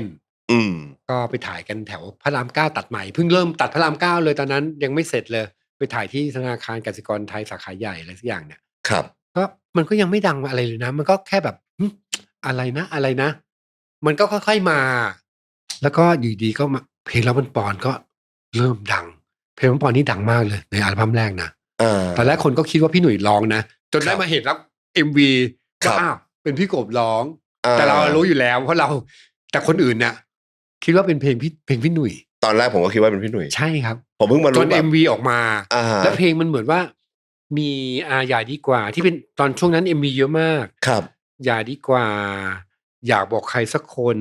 จำฝังใจนี่แบบพี่หนุ่ยเล่นเป็นแบบดราม่าเลยวิ่งชนเป็นแบบ MV สมัยก่อนต้องแบบว่านั่งเหงามุมมืดๆเวลาโกรธต้องวิ่งชนกำแพงด้วยเป็นไอคอนแบบนั้นเลยในเพลงนี้เลยแล้วรับบนปอนพี่กบก็เล่นเป็นแบบวัยรุ่นน่ารักป๊อปปี้เลิฟวิ่งงอนกับแฟนอะไรอย่างเงี้ยใส่หมวกแบบเหมือนทหารญี่ปุ่นเลยครับตอนนั้นก็เป็นไอคอนเหมือนกันครับคนก็หาหมวกญี่ปุ่นมาใส่แบบพี่กบแต่งตัวแบบปอนๆเป็นผู้ชายแบบง่ายๆอะไรอย่างเงี้ยครับมันเริ่มมาแล้วพอมาแบบมาปั๊บเหมือนตั้งรับไม่ทันเลยนะไปขึ้นอันดับนู่นนี่นั่นในรายการในวิทยุในทีวีพอมันจะมาก็มาซะงั้นมาแล้วมาแบบหยุดไม่อยู่เลยคราวเนี้ยงานจ้างแบบโอ้โหมาแบบเล่นทั่วประเทศอ่ะแล้วเมื่อก่อนไปรถตู้ก็เล็กๆคันเดียวนะเครื่องก็ไม่ค่อยเยอะ ครับผมก็ยังแบบมีคีย์บอร์ดตัวนึงกีตาร์ไม่ต้องเอาแอมป์ไปกองไม่ต้องเอาไปเล่นที่งานก็รถตู้คันเล็กแบบไม่ใช่หลังคาสูงด้วยนะครับไปทั่วประเทศแล้วเล่นยันกิ่งอำเภอบางทีก็ไปเล่นหน้าวัดหน้าเมนอะไรอย่างเงี้ยนะงานที่มันจัดเนี่ยสเกลมันไม่ใหญ่ไงปิดวิกแบบเหมือนเล้าเป็ดอ่ะแล้วก็ลำโพงแบบมันไม่ใช่คอนเสิร์ตแสงสีเสียงเหมือนสมัยปัจจุบันนี้คอนเสิร์ตสมัยก่อนแบบมันเหมือนปิดวิกอ่ะไปยันกิ่งอำเภองานเยอะมากชุดแรกครับสนุกมาก เราเริ่มรู้ได้ยังไงว่าเอ้ยมาแล้วว่ะเพลงมันขึ้นอันดับในวิทยุและรายการทีวีพี่จำไม่ได้ว่าช่วงนั้นรายการทีวีมีรายการเพลงอะไรบ้างแต่มีไม่กี่รายการและเวลามาแล้วอยู่ยาวด้วยโลกดนตรีได้ขึ้นไหมฮะได้ขึ้นครับอันนั้นก็ใช่ตอนขึ้นโลกดนตรีเนี่ยเหมือนตอบโจทย์แล้วว่ากับเจ็ดสีว่าวงดังแล้วเว้ยเพราะว่าคนมารอกันตั้งแต่แบบแต่หัววันแล้วก็ล้นไปจนถึงข้างหน้าสนามเป้าไปจนถึงคือไปดูได้ใน YouTube มี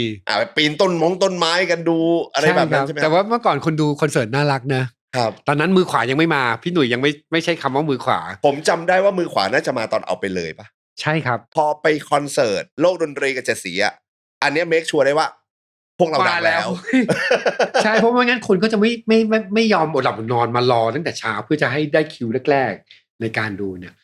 นะเมื่อก่อนวงใครดังไม่ดังเนี่ยเหมือนว่าถ้าได้ไปออกรายการแบบเนี้ยรู้เลยว่าจะมาหรือมาแล้วมาหรือยังอะไรเงี้ยคือรายการเมื่อก่อนคอนเสิร์ตมีอยู่2รายการเองโลกดนตรีกับเจ็ดสีคอนเสิร์ตที่เป็นไลฟ์สดเลยนะซึ่งพอหลังจากนั้นก็อย่างที่พี่บอยเล่าให้ฟังว่าคืองานจ้างมาเดี๋ยวไลฟ์ฟังนิดนึงตอนไปเล่นงานเรื่องดนตรีเราจะมีการเช็คเรตติ้งด้วยพอเล่นเสร็จปั๊บกลับมาถึงห้องซ้อมประตูน้ำอย่าไปเช็คเรตติ้งกันหน่อยแบบเด็กๆอ่ะไปเดินที่โรงแรมอินทราผมก็เดินไปกับพี่อ้วนพี่ออสพี่กบอะไรเงี้ยไปเดินแล้วก็ดูว่า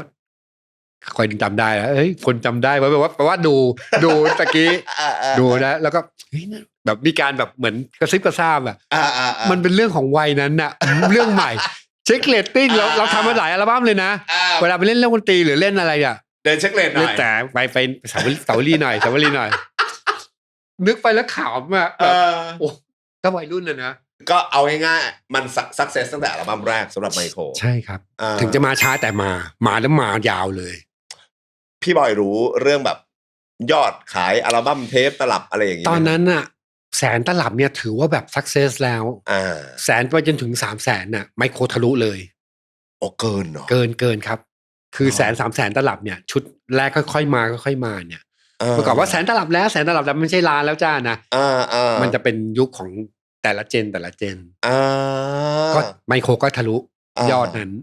ซึ่งคาแรคเตอร์ก็เป็นอย่างที่เราเห็นกันของไมโครผมอยากรู้อย่างหนึ่งไอ้เสื้อยืดขาวล้วนกางเกงยีนเนี่ยก็มาจากไมโครใช่ครับก็คือมันเป็นจริงหรือก็คือคอนเซ็ปต์ที่พี่เล็กวางไว้ตั้งแต่แรกให้ง่ายๆแต่เวลาเราแต่งตัวเนี่ยมันมาจากเราอย่างพี่หนุ่ยก็เป็นเด็กอาร์ตเหมือนกันพี่หนุ่ยก็แต่งตัวแบบนี้อยู่แล้วในชีวิตจริงครับคือเหมือนเอาในชีวิตจริงอ่ะมาแต่งเราจะไม่แต่งบูติกก็แบบว่ากางเกงทรงที่เป็นลีนินอะไรเงี้ยเราไม่ใช่ไงเราก็จะแต่งในแบบของเราเสื้อยืดกางเกงยีนเสื้อเชิ้ตกางเกงยีนมันคือให้เรา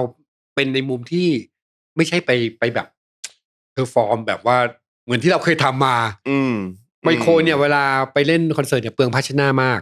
ภาชนะที่เป็นลายลูกไม้ลายลูกน้ำอะไรเงี้ยซื้อเป็นโหลเลยครับแจกกันคนนี้มัดหัวคนนี้มัดแขนมัดเหมือนว่าเฮ้ยพี่ไปโดนอะไรมาเนี่ยทำไมต้องพันแผลด้วยโดนแซวบางที จำได้เลยเมื่อก่อนใช้ภาชนะเปลืองมากไปดูรูปเก่าๆจะพันเพื่ออะไรเนี่ยพันข้อมือผูกคอพันหัวเราทำกันมาตั้งนานแล้วนะก่อนปี28อีกใส่กางเกงหนังเสื้อแขนตัดกางเกงสลิมฟิตรองเท้าบูทอะไรเงี้ยเราทำกันมานานมากแล้วแต่ว่าทุกอย่างโดนมันส่งเครื่องไปง่ายๆเสื้อยืดเสื้อเชิ้ตกางเกงยีนจบพอรองเท้าผ้าใบคู่นึงจบแล้วใช่ครับก่อนก็พี่หนุ่ยเนี่ยทำให้รองเท้าพวกสปอนเซอร์ได้ป่ะได้สปอนเซอร์พวกอะไรพวกเนี้ยที่แบบนั่นแหละเป็นเรื่องคิดรีวาย501กลายเป็นแบบตัวแทนที่เหมือนโปรโมทให้เขาแต่ไม่ใช่เป็นอะไรเลยนะเขาไม่ได้มาเป็นสปอนเซอร์อะไรเสื้อฟรุตเสื้อแฮงเนส อะไรที่เป็นก็เราก็ไปซื้อเสียตังค์แล้วเราไม่เคยได้สปอนเซอร์ครับรองเท้ารีบอกมาจากพี่หนุ่ยเลยทุกคนก็ซื้อตามอุ้ยรีบอกอะไรเนี่ยยี่ห้ออะไรเนี่ยหาซื้อก็ยากชั่วโมงนี้ยังมีคนแต่งตามพี่หนุ่ยยุคนั้นอยู่เลยไปหาซื้อรีบอกที่เป็นมันกลับมาไงพี่ครับรองเท้าที่เป็นทรงสไตล์นะสไตล์แบบยุคใช่ก็แปลกดีนอกเหนือจากเพลงมาคอนเสิร์ตคิวเต็มอย่างเรื่องแบบพวกแบบออกรายการหนังละครแมกกาซีนหนังสือมีด้วยไหมครับมีไมโครนี่แม้กระทั่งได้ไปออกพวกหนังสือแบบวัยหวานเธอกับฉันเลยเนี่ยจริงๆก่อนล่วงหน้านั้นพี่หนุ่ยก็ได้ไปออกมาแล้วก็ได้ไปออกหนังสือแบบนั้นแนวนั้นด้วยนะถ้าเป็นยุคต่อมาก็เหมือนเขาแซวๆว่าเอ้ยไปออกเดอะบอยเปล่าอะไรอย่างเงี้ยมันก็เป็นหนังสือวัยรุ่นในยุคนั้นไมโครก็ไปมาแล้วก็ถือว่าเป็นวงวัยรุ่นยุคนั้นมาตั้งแต่อัลบั้มแรกยอดขายก็ทะลุทุกอย่างสวยงามมากใช่ครับพีคกว่านั้นอัลบั้ม2ไม่คิดว่ามันจะพีคนะเราก็แบบออกไปก็เหมือนว่าเพราะส่วนใหญ่เมื่อก่อนมันจะมีอาถรรพ์นะครับถ้าชุดแรกดังมากเนี่ยชุด2แพ็คแทบทุกวงแต่ไมโครผมอยากรู้นิดเดียวว่าอัลบั้มแรกอ่ะพี่บอยออกกันปี29ประมาณ28-29ครับก็เริ่มทำงานอัลบั้ม2ปี31เนี่ยห่างตั้ง2ปีงานเยอะนะเพราะว่าวงไมโครมันดังช้าไงตั้งแต่วางไปมันจะค่อยๆมาแล้วงานก็ยังต่อเนื่องคือในระหว่างที่เข้าจำได้เลยว่ายังเข้าอ่านที่ศรีสยามอยู่อัลบั้ม2ต้องไปมีงานแล้วบางทีพี่เขาก็เริ่มขึ้นงานแล้วไม่มีเวลาไปเพราะว่างานจ้างเยอะลายทับกันอยู่นะแลบกันอยู่ตลอดเวลาอัลบั้ม2เริ่มแล้วแต่งานจ้างยังล้นอยู่เลยครับงานเยอะมากลุยกันจริงๆอัลบั้ม2นี่คือเปลี่ยนแปลงจากอัลบั้มแรกไหมครับหมายถึงว่าวิธีการทำงานหรือเปลี่ยนโปรดิวเซอร์ด้วยเพราะตอนนั้นพี่ป้อมออกอัลบั้มแรกกับทางแกรมมี่พี่ป้อมก็เริ่มยุ่งแล้วก็ไม่มีเวลามาดูแล้วก็เพื่อนพี่ป้อมมาแหละก็วงเดียวกันพี่จอร์จกฤษโชคที่พัฒนาที่เป็นมือเบสที่ทำเป็นโปรดิวซ์ของพี่เพชรโอสานุเคราะห์ด้วยครับเก่งมากเป็นคนทำงานอีกสไตล์นึงเพลงก็โดนปรับมาอีกแบบนึงครับมันจะมีความเพราะอีกแบบนึงอ่ะจะออกเป็นอังกฤษนิดๆของพี่ป้อมนี่จะออกเป็นเหมือนสไตล์อเมริกันซาวด์ใช่ไหมครับของพี่จอร์จก็จะเป็นอีกแบบนึงเป็นสไตล์แบบบริติชนิดหน่อยๆอะไรเงี้ยมีกลิ่นบริตร็อกใช่ครับเพราะไม่หนักมากมีความเพราะมากก็ดูอย่างเพลงใจโซมครับเพลงแบบถึงโอเคแต่งมาจากพี่ๆคนอื่นน่ะเอาไปเลยเพลงคืออัลบั้ม2มันก็มีเสน่ห์อะไรของมันอีกแบบนึงเหมือนกันนะอัลบั้ม2อ่ะเอาจริงๆนะ10,000 ฟาเรนไฮต์อ่ะแทบจะเป็นอัลบั้มที่เพลงฮิตเกือบทั้งอัลบั้มเลยนะใช่เพลงฮิตเยอะมากจริงๆเยอะจริงๆนะอัลบั้มแรกว่าเยอะแล้วนะใช่จริงๆอัลบั้มแรกเนี่ยก็คือแทบจะทุกเพลงแล้วล่ะแต่อัลบั้ม2มันเหมือนกับแบบเฮ้ยเหมือนเป็นอัลบั้มที่ไม่มีหน้า A หน้า B อ่ะครับแต่ดนตรีไม่หนักนะไม่ได้หนักขึ้นเลยนะเป็นเรื่องของฮาร์โมนีทางคอร์ดเมโลดี้แล้วก็เรื่องราวที่เล่ามันโตขึ้นในอีกแบบนึงไม่ใช่โตขึ้นโดยที่หนักขึ้นแต่ผมรู้สึกว่ามันเท่ใช่มันมีความเท่อยู่เท่ขึ้นเยอะมากใช่ทำไมถึงใช้ชื่ออัลบั้มว่า10,000 ฟาเรนไฮต์ครับพี่บอยเล่าให้ฟังได้จำที่มาไม่ได้แต่ว่าพอมันมีเพลงนี้มันเหมือนว่ามันแรงไงมันรู้สึกว่ามันเป็นการเรียกว่าความแรงความร้อนพอanalyze ทุกเพลงแล้วในอัลบั้มเนี้ยเพลงนี้มันค่อนข้างดูหนักสุดหนักถึงมันจะไม่ได้หนักมากนะแต่ว่าเพลงเนี้ยเปิดตัวได้แล้วก็เหมือนว่ามันน่าสนใจมันเป็นร็อกด้วยไงครับพี่จำที่มาไม่ได้ว่าใครเป็นคนเคาะว่าชื่อ10,000 ฟาเรนไฮต์แต่ทุกคนแฮปปี้หมดเดี๋ยวขอเล่า10,000 ฟาเรนไฮต์นิดนึงเพลงเนี้ยเป็นเพลงของพี่เพชรโอสานุเคราะห์เป็นเพลงสากลจริงๆใน YouTube ยังมีเลยนะที่เป็นพี่เพชรเนี่ยเล่นเพลงนี้แต่เป็นเพลงภาษาอังกฤษหมายถึงว่าออริจินอลใช่เป็นของพี่เพชรแต่พี่ป้อมเขาสนิทกับเพชรอยู่แล้วไงพี่เพชรอยู่แล้วแกก็เลยเอาเพลงเนี้ยมาเอาใหม่เรียบเรียงใหม่ผมจำได้เลยพี่ป้อมนั่งทำตรงเนี้ยที่แบบเหมือนว่าขยับแล้วก็ค่อยๆขยับไอ้นี่เป็นอย่างนี้นะใส่นี่แต่เมโลดี้หลักที่เป็นตาปาที่เป็นนั่นนะก็เอามาแล้วก็เมโลดี้หลักทั้งหลายแต่ว่าเรียบเรียงเริ่มใหม่หมดเลยแต่ว่ามันคือเพลงของพี่เพชรโอสานุเคราะห์ครับเป็นเพลงสากลแล้วพี่ป้อมเหมือนหยิบมา arrange ใหม่แล้วมาให้พี่จอร์จเป็นโปรดิวซ์พี่จอร์จเขาสนิทกันอยู่แล้ว เอามา arrange ใหม่ครับแล้วก็เอามาให้ไมโครแต่งเนื้อไทยให้ทีมแต่งเนื้อไทยมันก็จะมีเพลงประมาณนี้นะแบบเก่งอ่ะแบบว่าทุกอย่างมาคิดใหม่แล้วก็เริ่มใหม่ตอนนั้นก็ไม่ได้คิดว่าเพลงนี้จะดังนะมันก็ดูแบบโปรเกรสซีฟเหมือนกันนะบางท่อนอะไรเงี้ยดูแบบนิดมีท่อนดรอปลงมาเดินแล้วก็มีท่อนคอรัสแต่ตอนอัลบั้ม2เนี่ยครับดนตรีร็อกเริ่มมีกระแสมากขึ้นเพราะตอนนั้นในตลาดเริ่มมีวงตามมาในค่ายอื่นก็จะเริ่มมีแบบมีไฮร็อกมีวงเชอร์มีวงเฟรมมันก็ดีนะดูอบอุ่นดีว่ามันเริ่มเป็นกระแสแล้วนะเหมือนมันเริ่มเป็นแผงร็อกมาคนเริ่มแบบว่าดีมานด์มันเริ่มแบบดีมานด์ซัพพลายมันก็ต้องแบบนะมันก็เริ่มอัลบั้มแรกดังแล้วอัลบั้ม2มากว่าเดิมอันนี้คาดไม่ถึงเลยนะเราก็ไม่คิดว่ามันค่อยๆมาอันนี้ดังตั้งแต่แรกเลยไหมครับอันนี้มาเร็วกว่าอันแรกคือพี่จำไม่ได้ว่าโปรโมทเพลงแรกที่ยิงไปในเพลงแรกที่เปิดตัวจำไม่ได้ว่าเป็นเอาไปเลยหรือเปล่าแต่ว่าตอนนั้นมันมีถ่ายหลายๆเพลงทำเป็นซีรีส์ด้วยอ๋อเหรอครับคือไปถ่ายใช่ฮะจำได้ว่าไปถ่ายที่ดับเพลิงบางรักแล้วพี่บอยได้อัดเพลงไหนบ้างไหมครับเดี๋ยวกันอัลบั้มนี้เอาไปเลยจริงใจซะอย่างหมื่นฟาเรนไฮต์พายุใจจริงใจซะอย่างได้เล่นพวกซินแล้วก็พวกคีย์บอร์ดจำได้ว่าเลือกเสียงเองเลยแล้วก็ออดิชั่นใช้ตัว D50 มันเพิ่งออกมากับตึงแต้งอะไรเงี้ยแล้วก็จะมีออร์แกนง่ายๆในเพลงร้องบ้างใหม่อยู่ในอัลบั้มนี้ใช่ไหมฮะใช่ครับแล้วก็ยังไม่กี่เพลงเหมือนกันแต่ว่าพี่กบกับพี่อ้วนเริ่มมากขึ้นเริ่มเล่นอัดกีตาร์อัดริทึมด้วยโซโล่ด้วยก็หลายเพลงมากขึ้นก็คือตามลำดับก็พี่จอร์จทำงานคล้ายๆพี่ป้อมครับเหมือนว่าใจดีครับพูดไม่เยอะคาแรคเตอร์คล้ายๆกันเลยนะเวลานั่งเนี่ยผมชอบดูพี่จอร์จนั่งเวลาแกคิดแกก็จะเขี่ยผมพี่ป้อมอัศนีก็คล้ายๆกันสำเนียงก็เหมือนกันจนผมยังคิดตอนนั้นคุยกันเล่นๆเลยว่าใครเรียนแบบใครเนี่ยคือสำเนียงการพูดเหมือนกันเลยทั้งอัศนีโชติกุลกับกฤษโชคที่พัฒนาครับเหมือนถ้าบอกพี่น้องกันนี่เชื่อเลยนะ คือวิธีการพูดการแบบประโยคสูงต่ำการแบบคำเท่ๆทิ้งเลยแกพูดจาคล้ายๆกันเลยตอนทำอัลบั้ม2อะครับพี่จอร์จได้ชวนเข้ามาคุยหรือมาบรีฟอะไรไหมครับว่าแบบมันจะต้องไปยังไงตอนนั้นเพราะว่าไมโครตอนอัลบั้มแรกเราเข้าใจว่าคือน้องใหม่ถูกไหมครับแต่พออัลบั้ม2ไม่ใหม่แล้วนะคือสตาร์แล้วนะคือร็อกสตาร์ตอนนั้นพี่ยังคิดว่าการทำงานมันยังคล้ายๆเดิมอยู่ว่าส่วนใหญ่ก็จะสรุปที่พี่หนุ่ยก่อนก็ไปคุยที่บริษัทจนเรียบร้อยแล้วก็ไปเจอกันที่ห้องอัดแล้วก็ไปคุยกันก็ไม่ได้มีอะไรพูดเยอะเลยนะเป็นการเป็นงานเหมือนทุกอย่างเริ่มรันไปแล้วก็เหมือนเรียนรู้กันไปว่าเพลงเนี้ยมันจะเป็นประมาณนี้นะไปเล่นให้พี่เขาดูเยอะไปน้อยไปประมาณนี้ไหมแล้วก็เราก็ไปดู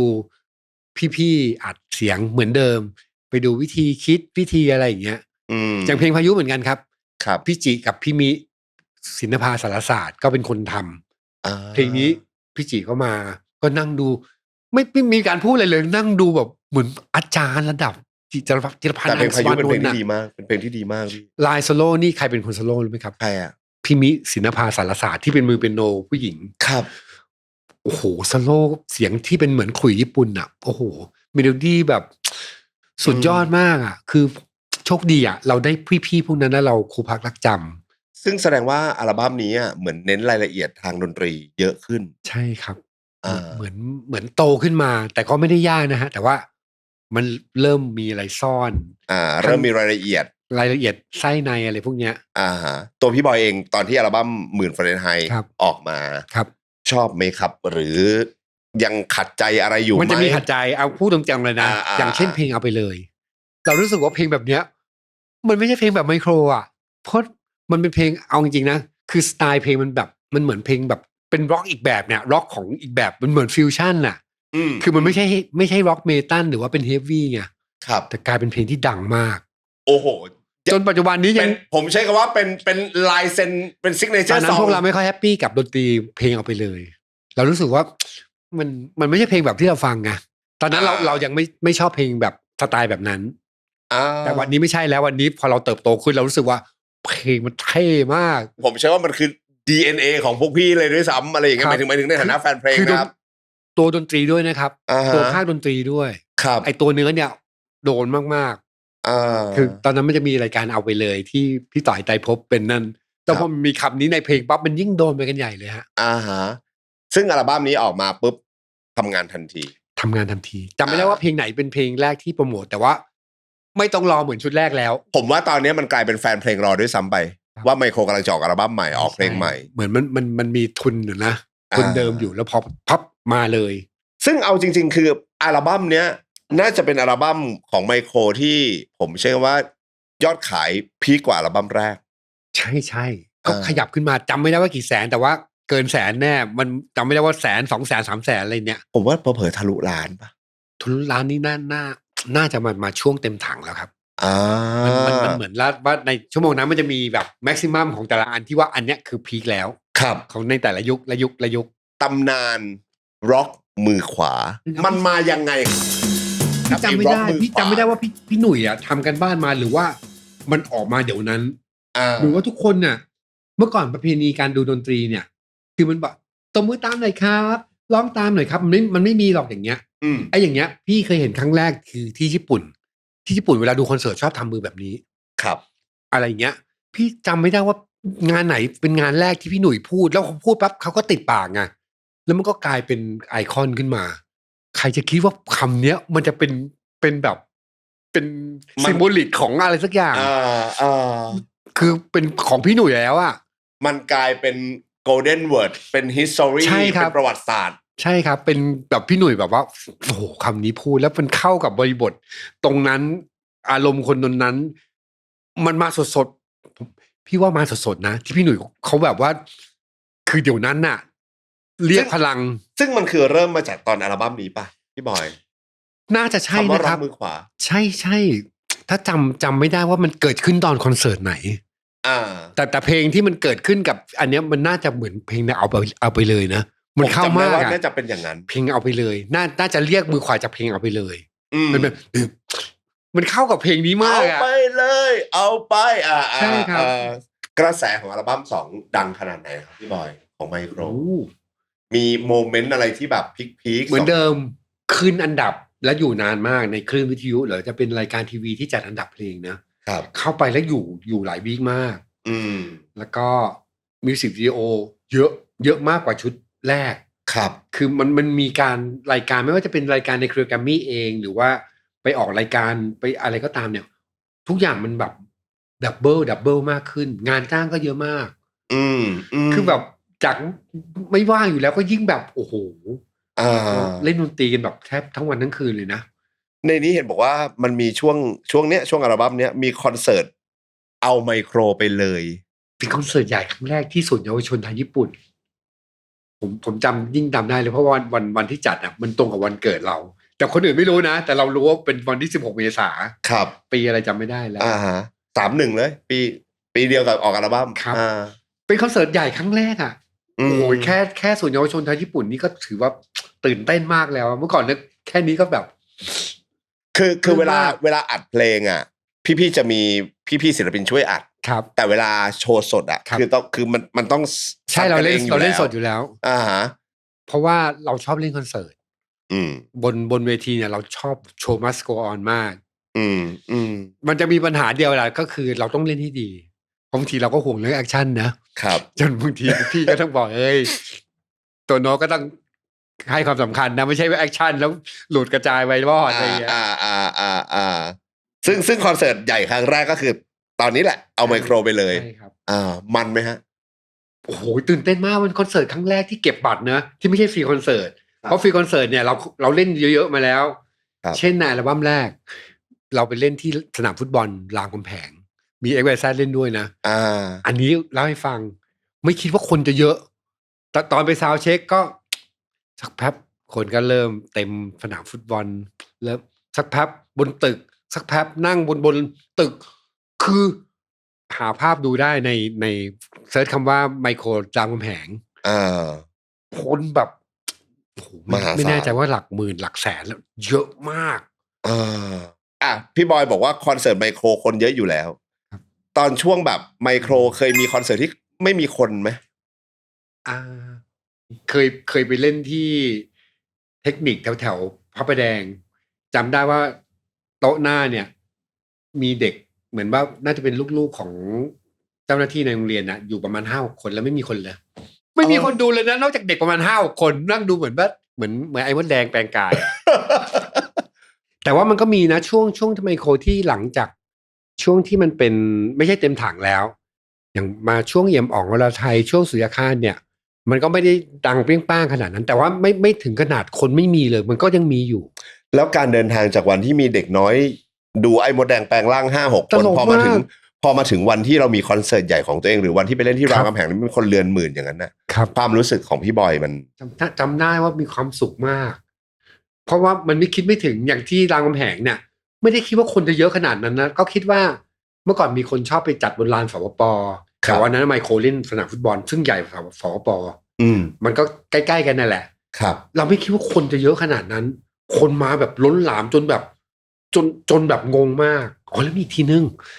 น่าจะเป็นอัลบั้ม2นี่แหละที่ไมโครไปเล่นที่ลาวครับเล่นที่ลานกิจกรรม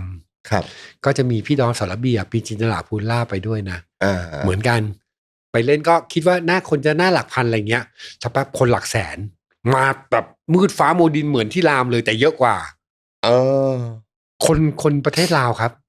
อันนั้นก็ถือว่าฮะแล้วเล่นแบบเหมือนว่าจะเล่นได้แล้วต้องเบรกเป็นระยะคนเยอะมากก็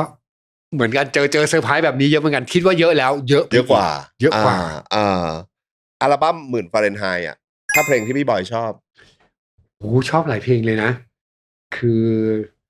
ใจมันโซมเป็นโซมที่ดนตรีทำโดยพี่ติ๊ดโสรสปุณกบุตรพี่ติ๊ดเนี่ยเรารักอยู่แล้วเหมือนอาจารย์เราก็ง่ายแต่แบบโอ้โหมันแบบเหงาไม่มีอะไรหนักเลยนะไปง่ายๆเหงาแบบอะไรอย่างเงี้ยพายุนี่โดนเลยปรัชญาชีวิตจริงของมนุษย์ดนตรีได้แบบแล้วผมชอบด้วยลูกสโลที่เป็นเหมือนคุยญี่ปุ่นเนี่ยมันเท่เราเล่นแล้วก็เราดูหล่ออะไรเงี้ยเพราะเวลาเล่นสดต้องเป็นพี่เล่นแล้วจริงๆสักอย่างก็เป็นดนตรีอีกแบบหนึ่งเป็นร็อกอีกแบบหนึ่งครับไม่มีสโลอะไรเลยเป็นลิฟเล่นง่ายๆสไตล์จริงๆพอตอนท่อนหลังอะเรารู้สึกว่ามันเหมือนเพลงวง U2 อะไรเงี้ยครับเป็นคอร์ดง่ายๆแล้วก็มีลิฟเล่นไม่กี่คอร์ดอะไรเงี้ยแล้วก็มุมมองอันนี้พี่หนุ่ยกับพี่กบร้องแบบมันเป็นเพลงเพื่อนด้วยเรารู้สึกว่ามันน่ารักอะไรเงี้ยแต่พอมาอัลบั้มเนี้ยพี่กบร้องแค่จริงใจสักอย่างใช่นอกนั้นพี่หนุ่ยก็หมดเลยแล้วมีพี่อ้วนรักคุณเขาแล้วใช่รักคุณเขาแล้วก็เป็นดนตรีอีกแบบหนึ่งก็ตอนแรกก็เขินๆนะพี่อ้วนไม่ค่อยอยากร้องหรอกเข้าใจ แกอยากเล่นกีตาร์อย่างเดียวแต่เพลงนี้คนชอบเยอะมากพี่อ้วนนี่ร้องนับครั้งได้เลยนะเฉพาะคอนเสิร์ตพิเศษจริงๆแกถึงจะยอมร้องตอนทำไมโคร2อัลบั้มแรกพอมันสำเร็จขนาดนี้ครับผมเชื่อว่าชีวิตเปลี่ยนไหมครับพี่มันเหมือนแบบอะไรมันก็เข้ามาจริงๆเร็วนะจากเหมือนง่ายๆเนี่ยทุกอย่างความดังเงินทองอะไรเข้ามาอะไรเงี้ยแต่ว่าอย่างมุมผมเนี่ยผมก็เป็นคนบ้าเครื่องมือครับเงินมีแทบทั้งหมดแบบมากกว่าเกิน 50% ผมซื้อเครื่องมือเปลี่ยนคีย์บอร์ดรุ่นใหม่มาเปลี่ยนเป็นแบบเนี้ยตลอดเวลาเลยนะเราเป็นคนชอบอะไรแปลกใหม่ครับซื้อมีรายศึกษาอะไรเงี้ยก็ผมรู้สึกว่าผมโชคดีมากที่ผมบ้าตรงนั้นมันเลยกลายเป็นความรู้ที่ผมติดตัวมาทุกวันนี้ครับได้แต่งเพลงกับงานคอมพิวเตอร์มิวสิกคีย์บอร์ดรุ่นใหม่ๆอะไรที่มันเป็นเทคโนโลยีเรารู้จักยุคที่เป็นอนาล็อกเปลี่ยนมาดิจิตอลมันเป็นความรู้ที่เราประสบการณ์ตรงที่เราเสียเงินไปกับตรงนั้นเหมือนค่าเรียนก็แล้วแต่ละคนก็จะมีความชอบไม่เหมือนกันแต่ชีวิตเปลี่ยนแน่ๆทุกอย่างแบบความดังมันเข้ามาเนอะรับมือกับความเป็นร็อกสตาร์ได้ไหมครับในช่วงผมว่าตรงทุกคนในไมโครเนี่ยไม่มีใครลืมตัวเรื่องนี้นะทุกคนจะมีความแบบเฟรนลี่กับแฟนคลับตอนนั้นยังไม่มีคำว่าแฟนคลับเลยนะมันก็จะเป็นแบบแฟนเพลงไมโครนี้เป็นวงที่น่ารักกับแฟนเพลงไม่ใช่วงไมโครวงเดียวหลายๆวงก็เป็นแบบนั้นเราก็เรียนรู้ด้วยกันว่าเหมือนเราเจอเขาตั้งแต่เด็กๆอ่ะบางคนตอนนั้นเจอตั้งแต่ยังไม่ทำอัลบั้มเลยนะจนมาเจอเป็นอัลบั้มจนอัลบั้มที่หลังมายังเจอเราตอนนั้นเรายังเห็นเขาเป็นเด็กแบบม.1 ม.2อะไรอย่างเงี้ย ป.6 อะไรเงี้ยพอวันหนึ่งเขาอุ้มลูกมาคือเขารักเราแล้วเขารักเลยเพราะตอนนั้นเราก็เหมือนพี่เขาว่าเราไม่ได้คิดว่าเราดังไงเราคิดว่าวงไมโครเป็นอีกวงหนึ่งที่ไม่ลืมตัวเรื่องนี้เรื่องที่เกี่ยวกับเรามาจากไหนแฟนคลับเป็นยังไงเราจะเฟรนลี่ทุกคนเป็นในไมโครเป็นแบบนี้ทุกคนเลยเราคิดว่าไม่มีปัญหาเรื่องนี้เรื่องที่ว่ายิงพี่ไม่มีอ่ะไมโครนี่แบบว่าบางทียังไปเดินเช็คเรตติ้งอยู่เลย ไม่มันจะมีอยู่ยุคหนึ่งที่ไม่เรตติ้งแล้วอะยุคปลอมตัวเพราะว่าเราอยากไม่ได้เราอยากมีความเป็นส่วนตัวมันจะมียุคหลังๆอะซึ่งมันดังมากๆจริงๆคือไปไม่ได้ใช่ซึ่งแบบว่าบางทีเราอยากส่วนตัวไงจะไปไหนไปช้อปปิ้งไปกินอะไรเราไม่อยากมันไม่ส่วนตัวแล้วคือหมายถึงว่าถ้าคนเห็นปุ๊บเนี่ยเขาจำได้ทันทีอ่ะจะเข้าไปทักขอลายเซ็นแล้วมันก็จิ้มชี้มองอย่างขนาดผมไม่ใช่คนดังนะคนหลังอ่ะและคนที่ต้องรับมือคือพี่หนุ่ยอ่ะเขาจะต้องรับมือระดับไหน2 คนเนี้ยครับขนาดเราคิดว่าแค่นี้เรายังเหนื่อยเลยอ่ะแต่เราไม่มีปัญหาเรื่องหญิงเรื่องอะไรไม่มีเวลาไปเล่นคอนเสิร์ตเมื่อก่อนเนี่ยมันจะมีการแห่ด้วยนะแห่แบบสมมติเราไปเล่นคอนเสิร์ตที่ปิดวิกที่นู่นนี่สมมติว่าขึ้นรถเป็นเหมือนสสเลยครับเหมือนขึ้นหลังกระบะขึ้นหลังกระบะว่าวงนี้มาแล้วนะก่อนนั้นจะไปขึ้นวิทยุอะไรเงี้ยแล้วเวลาขึ้นบนรถกระบะแบบเกาะทุกคนปั๊บจะมีเด็กขี่มอเตอร์ไซค์ตามกันเป็นแถบเลยอะตามต่างจังหวัดใช่ไหมฮะคือมันเป็นภาพจำที่แบบน่ารักมากบางคนเราต้องบอกน้องอย่าดูรถคว่ำด้วยอะไรเงี้ยขี่ตามแบบเด็กผู้หญิงส่วนใหญ่จะเป็นเด็กผู้หญิงน่ารักมากอันเนี้ยเรารัดมาเรื่องแฟนคลับไงเราเลยรู้สึกว่าเราได้มาจากตรงนี้เพราะว่าแฟนคลับจริงๆเขาดูแลเราน่ารักกับเราแต่จริงๆเพลงแฟนคลับสมัยก่อนเนี่ยมันทำได้แค่นั้นจริงๆไงใช่คือไอ้คาดหวังว่าทุกวันนี้จะติดตาม Facebook อะไรหรือว่าถ่ายรูปเอางี้นะเจอศิลปินแล้วขอถ่ายรูปอ่ะเมื่อก่อนยังยากเลยเพราะว่าเมื่อก่อนมันเป็นกล้องฟิล์มเว้ยมันไม่ใช่มือถือนะเว้ยและจดหมายเป็นร้อยๆเลยส่งจดหมายมาที่บ้านหรือว่าที่ศูนย์รวมอะไรต่างเราต้องมานั่งเปิดจดหมายอ่ะมันคือจดหมายที่เขียนน่ะเมื่อก่อนการเขียนจดหมายไปหาศิลปินที่ค่ายเพลงนะแล้วคาดหวังว่าแค่ได้ตอบกลับนี่เท่ากับแบบเหมือนถูกหวยแล้วนะเว้ยมากกว่านั้นคือศิลปินหรือค่ายเพลงอ่ะเขาตอบกลับแล้วเขาส่งรูปศิลปินมาให้เป็นใบเล็กๆอ่ะเหมือนถูกหวยอ่ะเพราะว่าอย่างขนาดผมไม่คนดังนะยังส่งจดหมายมาแบบเยอะมากอ่ะหลักร้อยอ่ะซึ่งแบบเราก็ไม่ได้ตอบทุกอันนะเราจำได้เลยแบบคือส่งมาแล้วข้อความซึ้งมากแต่ละอันผมเคยโดนชมตอนตั้งแต่ยังไม่ทำอัลบั้มเลยบอกพี่บอยแฮนซัมมากตอนนั้นผมคือแฮนซัมคืออะไรวะเราไม่รู้อ่ะครับเขาก็แบบเขาเก่งภาษาอังกฤษไงเด็กเขาก็ชมเราอะไรเงี้ยเราก็แบบโหเวลาเขารักเรานี่เขารักจริงเลยนะซึ่งอัลบั้มเต็มถังเนี่ยน่าจะพีคสุดแล้วป่ะพี่ใช่ครับเหมือนว่าเหล็กเขาจะตีก็ตีตอนร้อนนะในระหว่างที่เราออกทัวร์ในชุดหมื่นฟาเรนไฮต์เนี่ย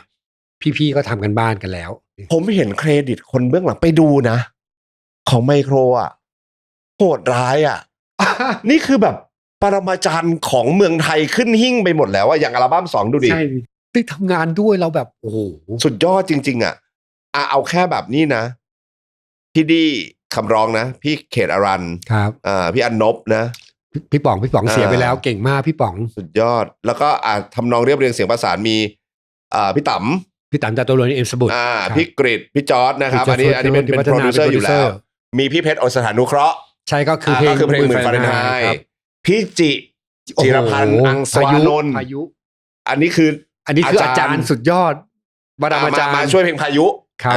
พี่ติ๊ดโสรสครับมีพี่ปุ้มด้วยนะพี่ปุ้มพงพรมด้วยพี่ปุ้มพงพรมสนิทวงศ์ณอยุธยาพี่โอมชาตรีคงสุวรรณสมชายพี่สมชายกฤษณะเสรณีพี่ปืนเล่นเบสโหดมากแล้วพอมาอัลบั้มเต็มถังก็มีพี่ชายครับพี่ชายที่แบบว่าโอ้โหแกเก่ามากแกเล่นดนตรีอยู่ที่เมืองนอกนานมากครับกลับมาก็ตอนก็อยู่เป็นหนึ่งในสมาชิกวงกาบานีนะพี่ชายเนี่ยซึ่งแบบเนี่ยครับอัลบั้มเต็มถังเนี่ยถ้าใครเป็นแฟนไมโครหรือใครที่แบบเกิดทันยุคนั้นดังทุกเพลงนึกชื่อเพลงอะไรก็แบบโดนหมดเลยส้มหล่นเรามันก็คนไม่มีสิทธิ์ดับเครื่องชนรู้ไปทำไมมันก็ยังงงเติมน้ำมันรุนแรงเหลือเกินถึงเพื่อนเราพีคสุดแล้วใช่ไหมครับ ก็ไม่คิดเลยนะเพราะว่าอย่างที่บอกว่าอาถรรพ์ของชุดแรกนี่มันจะทำให้ชุดต่อๆไปเนี่ยมันดรอปลงแต่นี้เหมือนว่า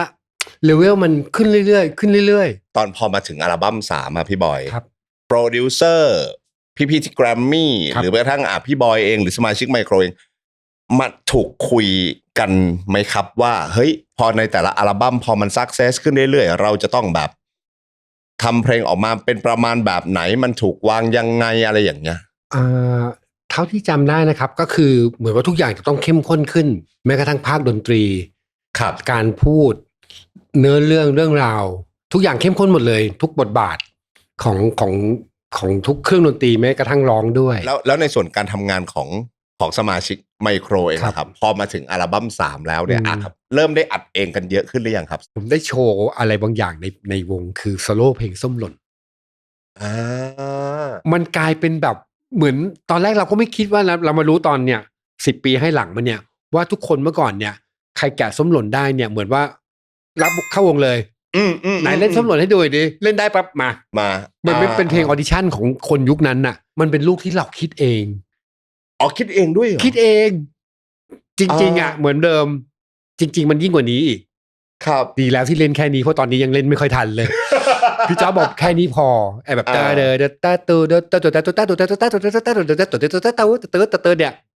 นั่นคือตัดทอแล้วนะจริงๆถ้าไม่ตัดทอนี่ยิ่งกว่านี้อีกแล้วมันเป็นลายที่เราคิดเองเราเลยภูมิใจมากว่าสิ่งที่เราเรคคอร์ดลงไปแล้วมีคนชอบเรื่องกลองเนี่ยยังด้วยอะไรก็ตามโปรดิวเซอร์ยังให้เป็นการใช้ดรัมแมชชีนอยู่ครับก็จะเป็นรุ่นใหม่ๆที่เสียงดีขึ้นอะไรก็ตามอะไรอย่างเงี้ยก็ที่มีบทบาทเยอะมากคือเรื่องกีตาร์ก็จะเข้ามาได้คอร์ดแบบเริ่มเยอะขึ้นถึงจะไม่ใช่ทั้งอัลบั้มก็ตามแต่ว่าก็มากขึ้นเรื่องลายสโลว์การเล่นคอร์ดริทึมปิกกิ้งอะไรก็ตามเนี่ยมันมากขึ้นตามลำดับครับถึงจะไม่ได้ทั้งอัลบั้มก็ตามแล้วอย่างเนื้อเพลงอ่ะพี่แต่ละเพลงอ่ะหมายถึงว่าพี่ๆนักแต่งเพลงอ่ะเวลาที่พี่ๆเขาจะเขียนเพลงให้ไมโครเนี่ยได้ถามสมาชิกไหมครับหมายถึงว่าเหมือนเอไม่รู้ครับเอไม่เคยแต่ว่าเอจะรู้ว่าบางครั้งเนี่ยสมมตินักแต่งเพลงก็จะเรียกศิลปินไปคุยว่าเอ้ยแบ็คกราวด์คุณเป็นยังไงวงคาแรคเตอร์คุณแบบนี้คุณควรจะร้องเนื้อเพลงประมาณนี้อะไรอย่างเงี้ยไมโครมันถูกวางวิธีการทำงานด้านเนื้อเพลงแบบไหนฮะพี่หนุ่ยอ่ะคุยกับทางทีมงานมาตั้งแต่ชุดแรกอยู่แล้วเพราะว่าส่วนใหญ่พี่หนุ่ยจะเป็นคนสื่อสารและพี่หนุ่ยต้องเหมือนพวกเราเนี่ยถ้าเราจะพูดเรื่องอะไรเนี่ยเราต้องไม่เขินมันเป็นเรื่องที่เรากล้าพูดแล้วมันเหมือนว่าเป็นชีวิตจริงที่เราก็พูดแบบนี้ด้วยแล้วก็มีมุมมองที่อย่างน้อยก็ใกล้เคียงไอ้ตรงเรื่องคอนเซ็ปต์เนี่ยเป็นพี่หนุ่ยเต็มเลยครับ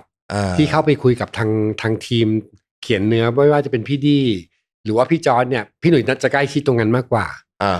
อย่างพวกผมเนี่ยก็จะไปภาคดนตรีเราไม่ได้สนใจเรื่องคอนเซ็ปต์อะไรเลยแต่ว่าเต็มถังมาทุกเพลงใช่ยอดขายทะลุล้านทะลุแน่นอนอันนี้ยืนยันคือมันดังมากอ่ะมันดังแบบคือจำได้ตอนไปถ่ายมิวสิกวิดีโอเนี่ยทุกคนก็เหมือนว่าแฮปปี้มากเพราะว่าแค่เราฟังเพลงเราก็รู้ว่าเพลงเนี้ยมันเหมือนว่าเราเริ่มมีประสบการณ์เหมือนรู้ตัวแล้วว่าวงมันดังแล้วก็เพลงทำงานเพลงไหนที่เพราะเราเริ่มมีประสบการณ์จากชุดล็อกเล็กๆแล้วก็ชุดหมื่นฟาเรนไฮต์ถ้าเพลงแบบเนี้ยคนชอบโดนอะไรเงี้ยความฮิตของไมโครในตอนนั้นนะครับที่พี่บอยสัมผัสได้วงเรามันฮิตขนาดไหนแค่ไปเติมน้ำมันเนี่ยบอกไมโครปั๊บเด็กปั๊มรู้เลยว่าเต็มถังมันดังขนาดนั้นมีอย่างนี้ด้วยครับมันมีอะไรขนาดนั้นเลยคือแต่ละเพลงในอัลบั้มมันจะถูกเอาไปใช้ในชีวิตประจำวันของผู้คนครับคือดังระดับนั้นเราถือว่าถือว่าโอเคแหละในขณะที่ยังไม่มีโซเชียลเน็ตเวิร์กเลยนะไม่แล้วแม้กระทั่งเอาจริงๆนะแม้กระทั่งคำว่าส้มหล่นน่ะใช่มันก็ถูกเอาทุกวันนี้ยังถูกพูดนะครับบางทีมันแบบเฮ้ยส้มหล่นว่ะอะไรอย่างเงี้ยจริงๆมันเป็นคำที่เขาพูดกันอยู่แล้วแต่มันไม่เป็นที่นิยมมันเหมือนว่าเราได้อะไรมาโดยที่ไม่รู้ตัวเนี่ยแม่งส้มหล่นเว้ย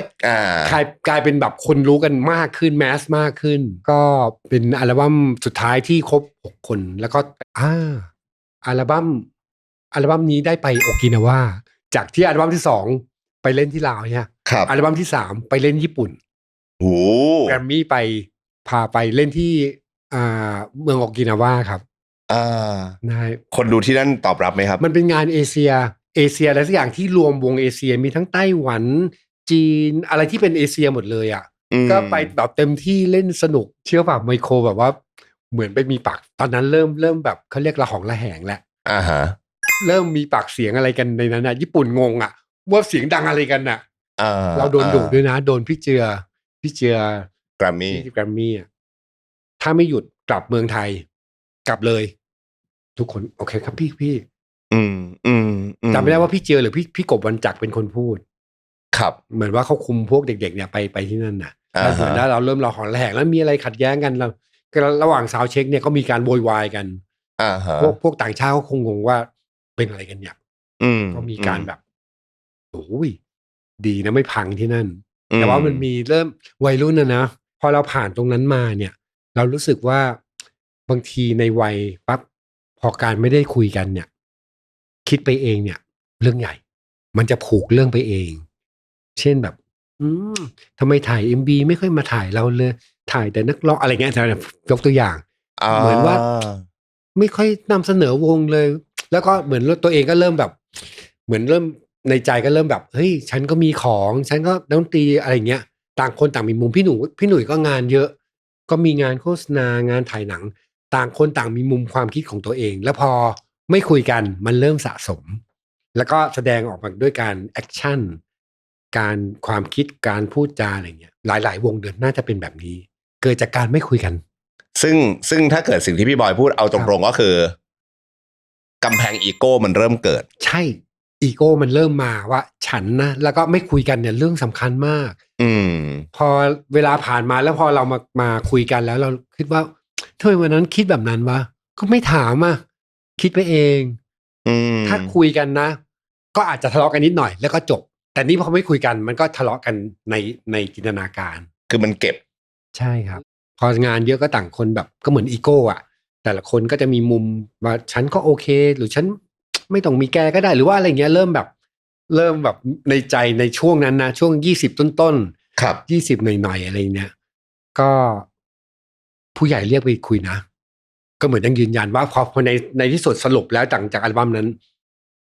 จะไม่มีชุดต่อไปแล้วก็ขอแยกไอ้เรื่องเหล่านี้ครับความในใจมันเริ่มเกิดขึ้นตั้งแต่ตอนอัลบั้มไหนเต็มถังเนี่ยคือพีคสุดละมันน่าจะสะสมมาเรื่อยๆแต่ว่าไม่มีอะไรแต่ว่าพอช่วงระหว่างทำเนี่ยระหว่างกำลังจะทำเนี่ยอันนั้นแหละเริ่มมีแล้วฮะพี่จำได้ว่าพี่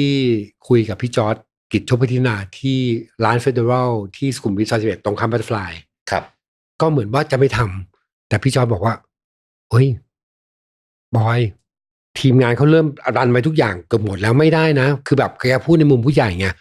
ว่าทุกอย่างมันโดนแต่เราแบบเอาแต่ใจอ่ะหมายถึงตอนที่จะทำอัลบั้ม3นี่เริ่มทำแล้วด้วยครับแต่เหมือนว่าจะไม่อยากทำต่อแล้วอ่ะทุกคนเลยใช่ครับ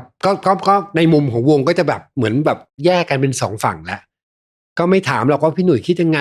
รู้สึกยังไงไม่ถามก็คิดกันเองว่าไม่อยากทำจริงๆจะแทบจะไม่ได้ทำอัลบั้ม3แล้วด้วยนะแต่ว่าเหมือนว่าไปคุยแล้วก็โอเคทำให้มันเรียบร้อยออกไปแสดงว่าตอนอัลบั้ม3เนี่ย relationship ในวงเริ่มไม่ค่อยดีเริ่มระหองระแหง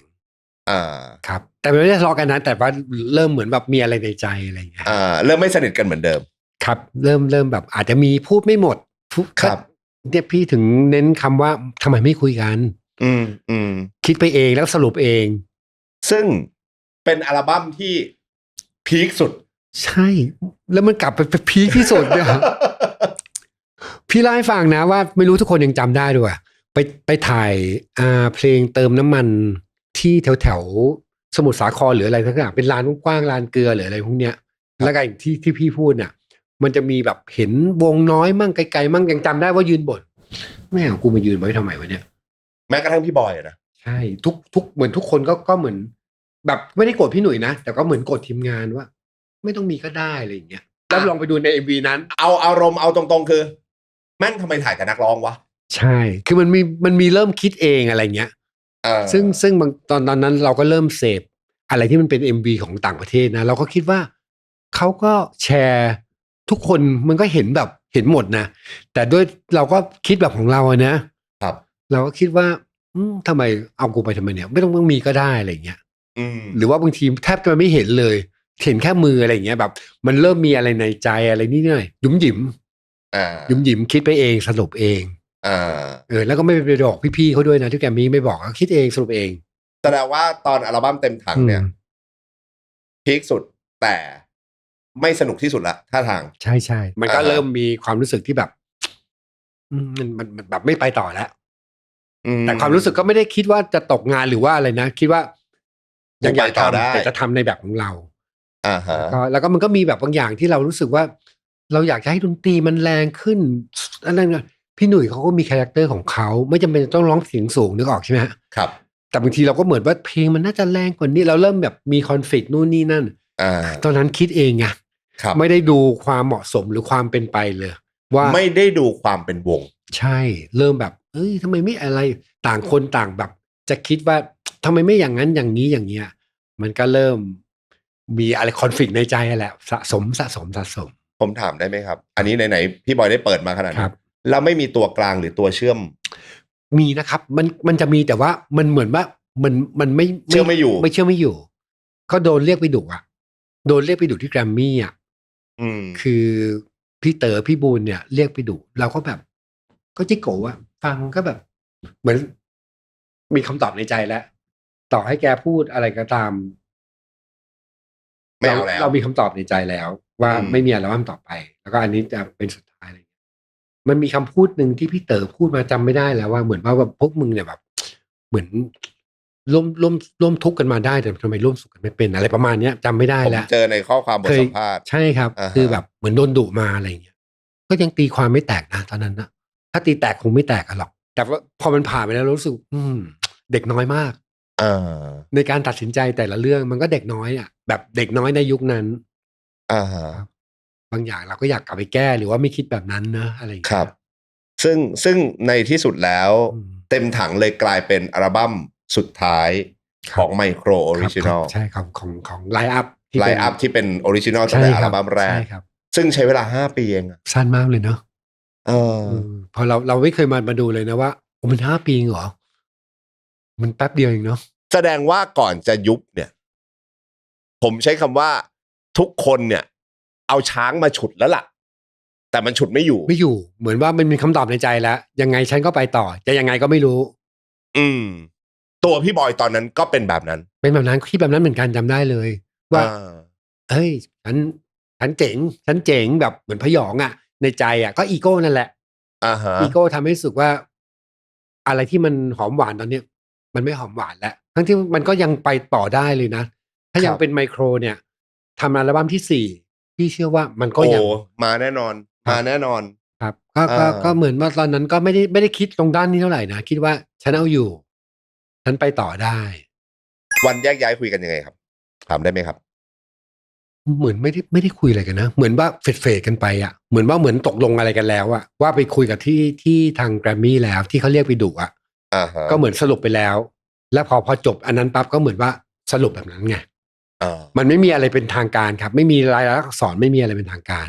แล้วก็เหมือนก็ไม่ได้ประกาศให้แฟนเพลงรู้ด้วยใช่ไหมครับเพราะว่าเงียบไปเพราะว่าจำได้ว่าอยู่ปั๊บเนี่ยก็เหมือนกับพี่หนุ่ยก็ออกอัลบั้มเดี่ยวออกมาใช่ไมโครออกก่อนครับไมโครออกก่อนเป็นชุดเอี่ยมอ่องอรไทยใช่แล้วก็พี่หนุ่ยก็อีกอัลบั้มนึงก็คือพอตัดสินใจว่าจะแยกพี่หนุ่ยออกเดี่ยวครับแต่ไมโครอีก5 ท่านก็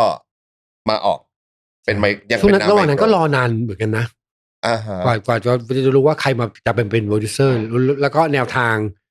ก็ช่วงนั้นก็ไมโครก็พยายามจะหานักร้องนำนะก็โชคดีนะที่หาไม่ได้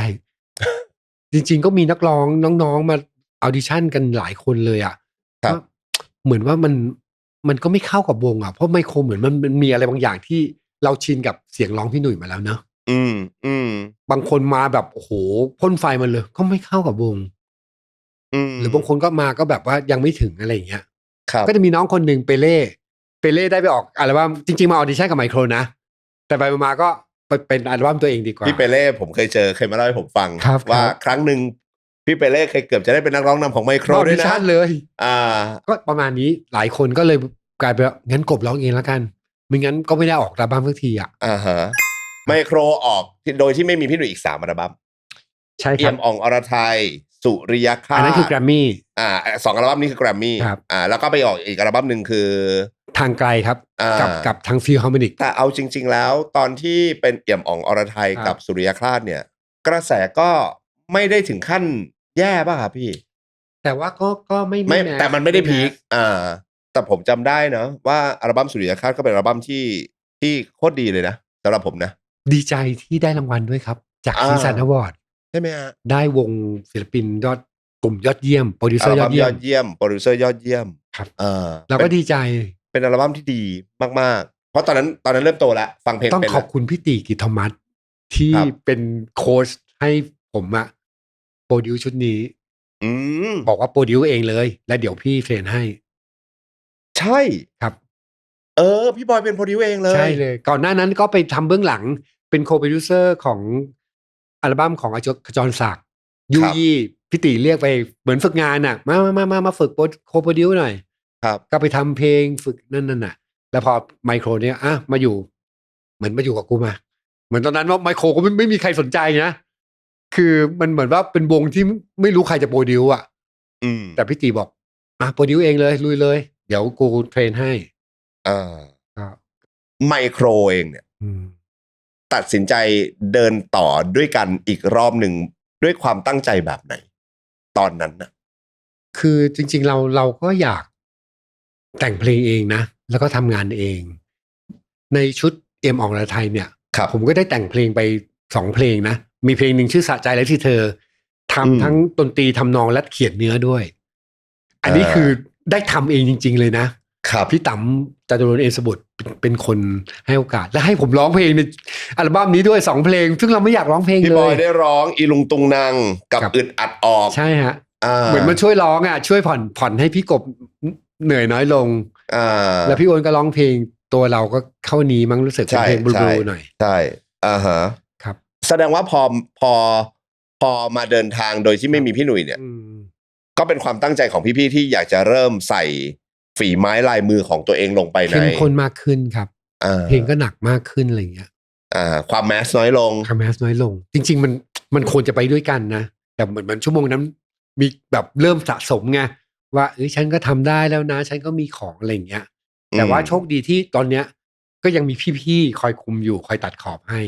เอ็มอรไทยก็พี่ต๋ำเป็นโปรดิวถึงจะสุริยคาจะเป็นโปรดิวก็ตามพี่ตีกับธรรมรัตน์ก็ตรวจงาน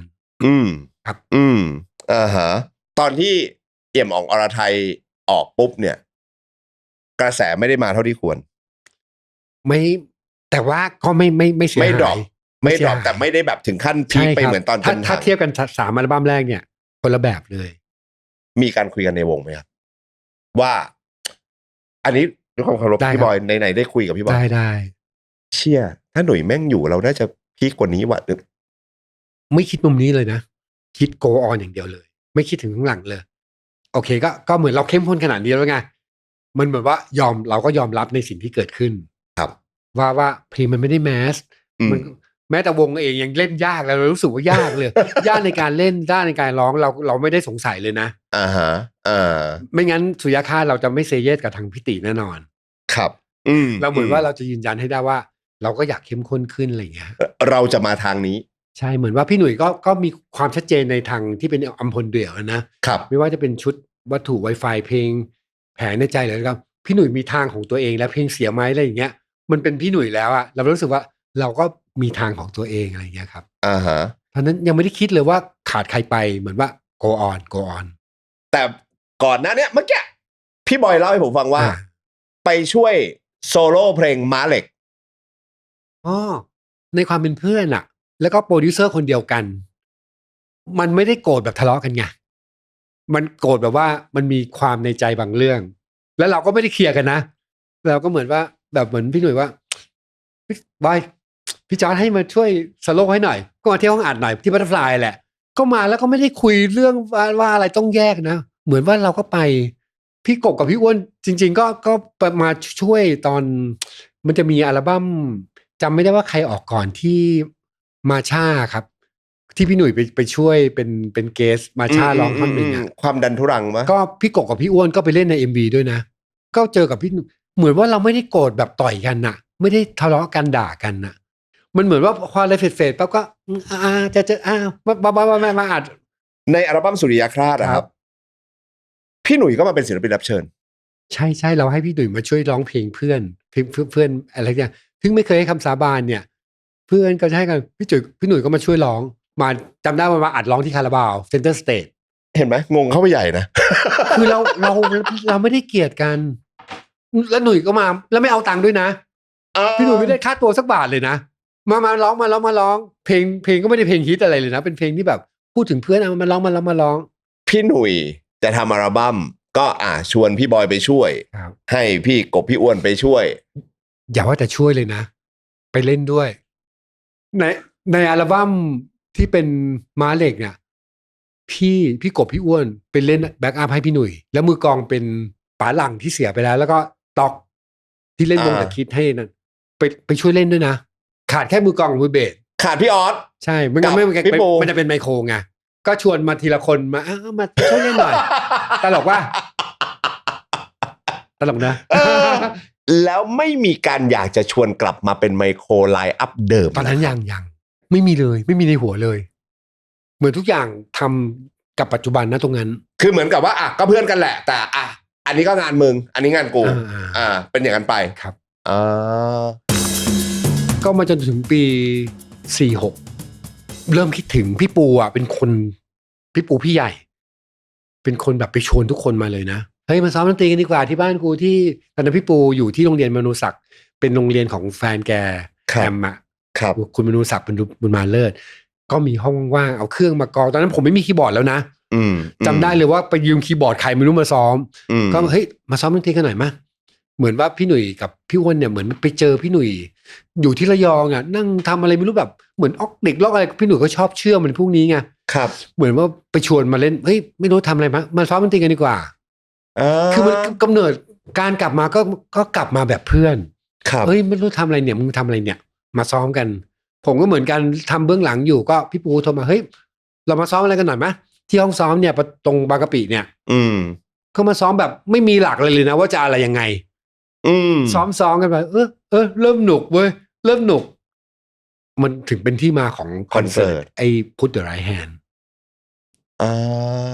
ซ้อมกันแบบว่าไม่มีที่มาที่ไปเลยนะอยากเล่นกันในห้องที่เป็นห้องแบบเกี่ยวกับเสริมสวยเพราะโรงเรียนสอนตัดผมไงครับการกลับมาก็กลับมาแบบเพื่อนก็เลยกลายมาเป็นคอนเสิร์ตใหญ่ใช่แต่หลังจากนั้นก็จะมีตอนแรกจะเป็นอีกทีมหนึ่งที่จัดแต่ว่าเหมือนอะไรสักอย่างนะก็กลาย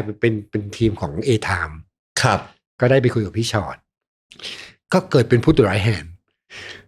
งงแบบงงด้วยนะตอนกลับมาสนุกไหมพี่สนุกก่อนหน้านั้นเราได้ไปทัวร์คอนเสิร์ตลองชิมลางครับทางเป็กสัญชัยก็สนิทกับพี่หนุ่ยแหละเป็นคนจัดทัวร์ให้เราประมาณ6จังหวัดก็ได้ไปเล่นชิมลางลองไปเล่นได้นี่ว่ามีแรงคนจำเพลงเราได้แล้วเราก็เล่นกันไหวโชว์ชั่วโมงกว่าครับไฟกลับมาอยากเล่นคอนเสิร์ตแล้วซึ่งพี่ขายคีย์บอร์ดไปหมดแล้วนะเราเป็นมือเบสไปแล้ววง Perfect Sunday ไปแล้วแล้วก็เราไปอยู่ในทีม Mad Cat กับพี่แมวจิรศักดิ์ก็ไปเป็นโปรดิวเซอร์แต่งเพลงเราอยู่เบื้องหลัง 100% เลยตอนอัลบั้มสุดท้ายหลังจากที่ไมโครทำอัลบั้มที่6ที่ไม่ได้ทำกับแกรมมี่แล้วครับตอนนั้นตั้งใจกันแล้วว่าพอแล้วไม่บอกว่าพอแล้วพอมันไม่ค่อยซักเซสปั๊บมันก็เฟดกันไปมันเงียบๆแบบเฟดครับว่าตอนนั้นก็เหมือนอินดี้นะเหมือนอันเดอร์กราวด์นี่แหละมีเดียไม่มีลุยกันเองซึ่งระหว่างทางพี่กบก็ออกอัลบั้มเดี่ยวด้วยปะใช่พี่กบก็มีความเป็นกบไกลภพก็แต่งเพลงได้โปรดิวเองได้ครับพี่ออสก็ออกอัลบั้มพี่ออสมาช่วงหลังๆช่วงเนี่ย10 ปีให้หลังเนี่ยพี่ออสก็แบบมีสไตล์ของแกทำเองร้องเองอะไรอย่างเงี้ยจริงๆทุกคนมีสไตล์ของตัวเองนะดูว่าจะทำหรือเปล่าส่วนพี่บอยก็ไปทำ Perfect Sunday ครับแล้วก็ทำเบื้องหลังครับทำเบื้องหลังแล้วก็กลับมาเจอกันอีกครั้งตอนปี46ครับก็ไม่คุยแล้วเรื่องทะเลาะไม่สนแล้วตอนนั้นขำจำได้เลยว่ากลับมาแล้วก็คุยเรื่องต่างๆมันกลายเป็นขำไปหมดทุกอย่างที่เคยกลายเป็นเรื่องตลกหมดเลยมีการคุยแต่มันกลายเป็นเรื่องแบบมันผ่านมาแล้ว มันขำจริงๆนะแต่จำไม่ได้ว่าลงรายละเอียดไงแต่ว่า ไม่มีอะไรติดใจกันแล้วตอนนั้นน่ะงานโอ้กลับมางานเยอะมากพอหลังจาก Impact เนี่ยโอ้โหงานเยอะมากแสดงว่าก็มีงานจ้างต่อเนื่องไปหลังจากคอนเสิร์ตอีกยาวเลยไม่มีเพลงใหม่ไม่มีอัลบั้มใหม่ใดทั้งสิ้นเลยนะครับแต่ว่าตอนนั้นน่ะมันมี DVD แสดงสดนะครับเช็คเรตติ้ง พี่เช็คเรตติ้งไงรู้ป่ะพออัลบั้ม DVD ที่เล่น Impact Put the Right Hand วางปั๊บเราไปเดิน Fortune มันก็จะมีมุมขาย DVD นะครับทุกคนจำเราได้หมดจำเราได้หมดเลยในขณะก่อนหน้านั้นนะทุกคนจำเราไม่ได้แล้วเพราะพี่ก็ตัดผมไงไว้หนวด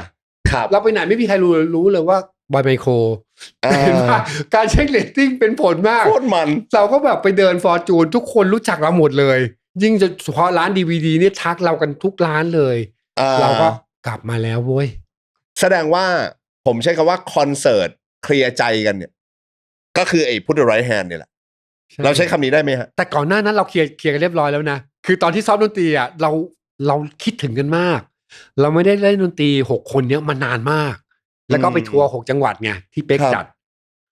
โอ้โหคิดถึงมากอ่ะเราไม่ได้เล่นดนตรี6คนออริจินอลที่เป็นไลน์อัพเนี่ยกันมานานมากแล้วอ่ะคนเล่นว่าอะไรก็สนุกทุกอย่างสนุกหมดคือมันได้ฟื้นความแบบช่วงย้อนยุคอะนะความสัมพันธ์โอ้โหเพลงเก่าๆของพวกเราผมจำได้ตอนที่ช่วงทัวร์เนี่ยมีวอลคนละอันครับบนรถขับรถกันไปวอลสนุกอะไรก็ไม่รู้เล่นก็เหมือนเด็กวอลแบบแค่นั้นวอลก็มีโทรศัพท์ก็ไม่ใช่เรื่องใหม่แต่การเล่นวอลนี่เป็นเรื่องสนุกเหมือนเด็กอ่ะเหมือนเด็กกลับมาจำได้ว่าอะไรก็ไม่รู้เล่นวอลกันขับรถไปแล้วคุยวอลกันมั่วซั่วเละเทะมากซึ่งพอมาจนถึงวันนี้จนถึงทั้งคอนเสิร์ตล่าสุดเนี่ยที่คุยกันว่ามันจะเป็น The Last The Last เนี่ยด้วยวัยอย่างทุกคนพี่ปูนี่60กว่าไปแล้วนะ60พี่ปูอายุเท่าพี่เบิร์ดนะครับ60เท่าไหร่ไม่รู้ว่าโอ้ถ้าเท่าพี่เบิร์ดก็67ใช่แล้วพี่ก็เพิ่ง60มาเพิ่งผ่านมาเนี่ยครับก็50ปลายแล้วทุกคนเหมือนเข้าเลข5กำลังเตรียมเข้าวัยเกษียณแล้วอะแล้วก็เหมือนว่าโหแล้วเราจะมีกันอีกเมื่อไหร่วะเนี่ยมันก็เลยแบบคงน่าจะเป็นครั้งสุดท้ายของไมโครอะไรอย่างเงี้ยอันนี้ถามแทนแฟนๆไอตอนคอนเสิร์ต The Last Rock เล็กๆเนี่ยไม่ได้มีอะไรงอนกันแล้วใช่ไหมมันก็จะเป็นเรื่องงานครับส่วนใหญ่ก็แบบอาจจะมีบ้างก็แบบว่าทุกคนก็อยากให้งานดีนะก็อาจจะแบบตอนช่วงซ้อมก็จะมีแบบนิดๆหน่อยๆว่าอันนี้ดีไหมเพลงนี้นะหรือว่าโอ้ยนี่มันก็มีแต่ว่ามันก็จะเป็นอีกมุมหนึ่งงอนอยู่บนงานอาจจะไม่ได้ตอบโจทย์ทุกคนมันอาจจะตอบอันนี้ตอบโจทย์อันนี้อันนี้ตอบโจทย์อันนี้ครับผมเดี๋ยวขอเล่าให้ฟังผมเคยผิดใจกับพี่กบ ครับอยู่ระยะหนึ่งเรื่องอะไรก็ไม่รู้อ่ะไม่คุยกับพี่กบหลายปีมากเลยนะแต่พอวันหนึ่งที่กลับมาเราไม่คุยเคลียร์อะไรกันนะเรารู้สึกว่ามันถึงเวลาแล้วที่เราจะกลับมาหันหน้าเจอกันยิ้มกันกอดกันมีน้ำตาไหลนิดหน่อยไม่ต้องเคลียร์อะไรเลยมันเป็นแบบนั้นจริงพี่กับพี่กบผ่านโมเมนต์นั้นมาแล้วเหมือนกันเดี๋ยวทุกอย่างมันจะค่อยๆสมานเองเพราะว่ามันเคยผ่านแบบโมเมนต์แบบนี้มาหลายครั้งแล้วบางทีมันไม่มีใครผิดใครถูกหรอกมันเป็นเรื่องแบบณเวลานั้นบางทีก็น้อยใจบางทีก็อะไรอย่างเงี้ยมันก็ว่าพอมันผ่านมาแล้วว่ามันไม่มีใครผิดใครถูกนะจริงๆแล้วอะมันก็แค่ผ่านไปแล้วก็เป็นเรื่องหนึ่งที่ทำให้ภูมิคุ้มกันเราแข็งแรงขึ้นแล้วก็รักกันมากขึ้นด้วยนั่นแหละเดี๋ยวก็มีคอนเสิร์ตใหญ่แน่ๆแต่เรายังไม่บอกแต่เราคิดว่าเดี๋ยวพอถึงเวลาคิดถึงกันแน่นอนอ่ะผมว่าฟิลนี้คือผมว่าฟิลนี้มันคืออารมณ์มันใช้คำว่าต่างคนต่างมีภาระมีหน้าที่มีบทบาทมีชีวิตของตัวเองแต่สิ่งหนึ่งที่มันเป็นส่วนหนึ่งของชีวิตไปแล้วผมว่ามันคือกลุ่มไมโครนี่แหละเราอยากบอกว่าไมโครน่ารักทุกคนจริงๆนะไมโครเหมือนมหาลัยดนตรีของพี่เราเล่นอยู่กับวงเนี้ยตั้งแต่เขามีชื่อเสียงกันแล้วนะพี่ยังเรียนไทยวิจิตรอยู่เลยอ่ะทุกคนน่ารักกับพี่หมดครับพี่หนุ่ยพี่กบพี่อ้วนพี่ปูพี่ออสก็เห็นเราเป็นรุ่นน้องที่แบบเฟรนลี่กับเรามากตั้งแต่เราเป็นวงดนตรีที่แบบไปซ้อมวงไอ้ไต่เล่นเพลงอะไรไม่รู้ไมโครน่ารักกับเราทุกคนแล้วก็น่ารักกับพี่เสมอมาวงไมโครน่ารักทุกคนครับยอดมากตลอดระยะเวลา40 กว่าปีเพลงของไมโครน่าจะเป็นเพลงของวงดนตรีวงหนึ่งในเมืองไทยที่ถูกเอามาทำซ้ำเยอะมากพี่ขอให้เครดิตกับทีมดนตรีแกรมมี่ไม่ว่าจะเป็นพี่ป้อมอัศนีโปรดิวเซอร์พี่จอร์จกิจโชติพัฒนาพี่ต๋ำจตุรมพี่เต๋อพี่บูนพี่เล็ก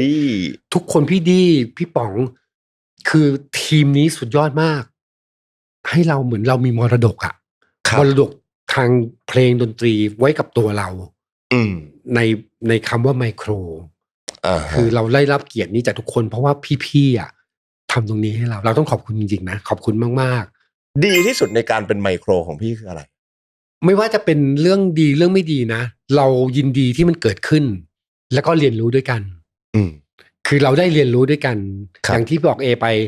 แต่ละเหตุการณ์มันทำให้ภูมิคุ้มกันของทุกคนดีขึ้น mindset ดีขึ้นแล้วก็อะไรก็ตามที่มันได้มาจากพี่ที่เป็นทีมผลิตในแกรมมี่ยุคนั้นเราก็คือเราได้รับรู้ในมุมต่างๆกันทุกคนได้มาโดยที่ไม่ต้องเสียตังค์เรียนเลยนะคือใช้ชีวิตเรียนรู้ไปกับมันแล้วพอมันตกผลึกปั๊บเรารู้สึกว่ามันมีค่ามากแล้วสิ่งที่เท่ที่สุดของวงไมโครล่ะครับไมโครเท่ที่สุดตรงไหนครับพี่ทำไมถึงกลายเป็นวงดนตรีระดับตำนานครับ เราเอาฟีดแบ็กจากน้องๆหลายๆคนมานะอย่างพี่อ่ะพี่ก็เป็นคนแบบเหมือนจริงๆเราประมาณตนว่าเราอ่ะไม่ได้ดังอะไรเลยเราก็อยู่อ่ะแต่เขาบางคนเขาก็บอกว่าพี่เวลาพี่อยู่ด้วยกัน6 คนเนี่ยแม่งใช่เลยแม่งคือพลังแบบแม่งคือไมโครอ่ะคือเราก็แบบเราไม่ได้คิดขนาดนั้นนะเราคิดว่าไม่อะไรเงี้ยแต่บางคนเขาก็คิดว่าพอเวลามันอยู่ด้วยกันด้วย6 คนเนี่ยมันรีมายไปจนถึงมันคือความทรงจำมันคือตัวแทนของเพื่อนตัวแทนของเมมโมรีดีๆตัวแทนของความหมายอะไรที่เขากำลังโตกำลังเริ่มเรียนรู้ไอ้ทุกอย่างเนี่ยเราได้รับการฟีดแบ็กมาจากแฟนคลับแล้วเราถึงรู้ว่ามันมีค่าขนาดนั้นเลยเหรอหรือว่ามันให้อะไรกับน้องได้ขนาดนั้นเลยเหรอว่ามันอยู่ในชีวิตเขาอะเราไปอยู่ในชีวิตเขาแล้วเราก็โตมาด้วยกันเรารู้สึกว่าไอ้ตรงเนี้ยมันมีค่ามากเวลาอยู่ด้วยกัน6 คนแล้วก็เวลาเขาฟีดแบ็กมาเราดูเวลาเขาร้องไห้ร้องเพลงอะไรที่มันเก่าๆแล้วก็แบบเขาอินเราแบบอินขนาดนั้นเลยเหรอเขาอินจริงๆแต่พอเราได้คุยปั๊บเรารู้ว่าอ๋อเขาอินเพราะอะไรเพราะเราอยู่กับเขามาเหมือนเราเป็นญาติพี่น้องเขาไปแล้วอ่ะเป็นแฟมิลี่ไปแล้วอ่ะมันพูดแบบอุ้ยพี่แฟมิลี่ใครก็พูดได้อันนี้เราได้ยินมาจากเขาเรารู้ว่าเขาเห็นเราเป็นแฟมิลี่จริงๆเราดีใจนะที่แฟนคลับให้พลังเราแบบนี้มาขอบคุณมากๆทุกคนขอบคุณมากแล้วก็จะบอกว่าสิ่งที่พี่บอยพูดอ่ะถูกต้องที่สุดแล้วครับเวลาไมโครรวมกัน6 คนอ่ะโคตรเท่เลยครับขอบคุณมากขอบคุณมากเราก็ไม่เคยรู้ตัวนะก็พอมีอะไรแบบนี้เราครับผมถามแทนแฟนๆไปเลยได้ไหมได้จะมีอีกไหมคอนเสิร์ตไมโครอย่างนี้นะเรากล้าพูดเลยว่ามีแน่นอนแต่ว่าเมื่อไหร่ไม่รู้เราไม่รับปากเพราะอย่าลืมว่าคอนเสิร์ตใหญ่ที่ Impact เนี่ย10 ปีจัดทีลองไปนับได้ใช่10 ปีมีครั้ง10 ปีมีครั้งแต่มันมีการประกาศไงในฐานะแฟนเพลงอย่างผมก็ใจหายไงครับว่า The Last Rock เล็กๆThe Last Rock เล็กๆแล้วตอนนั้นก็มีกระแสเยอะมากว่าแบบมันจะครั้งสุดท้ายแน่ๆคืออาจจะด้วยชั่วโมงตรงนั้นด้วยบริบทนั้นน่ะมันรู้สึกว่าโหเราก็ยุมากกันแล้วนะแล้วก็อาจจะเป็นคอนเสิร์ตสุดท้ายอ่ะที่แล้วต่างคนก็ต่างจะไปทำอะไรแต่ว่าอนาคตมันไม่มีใครตอบได้หรอก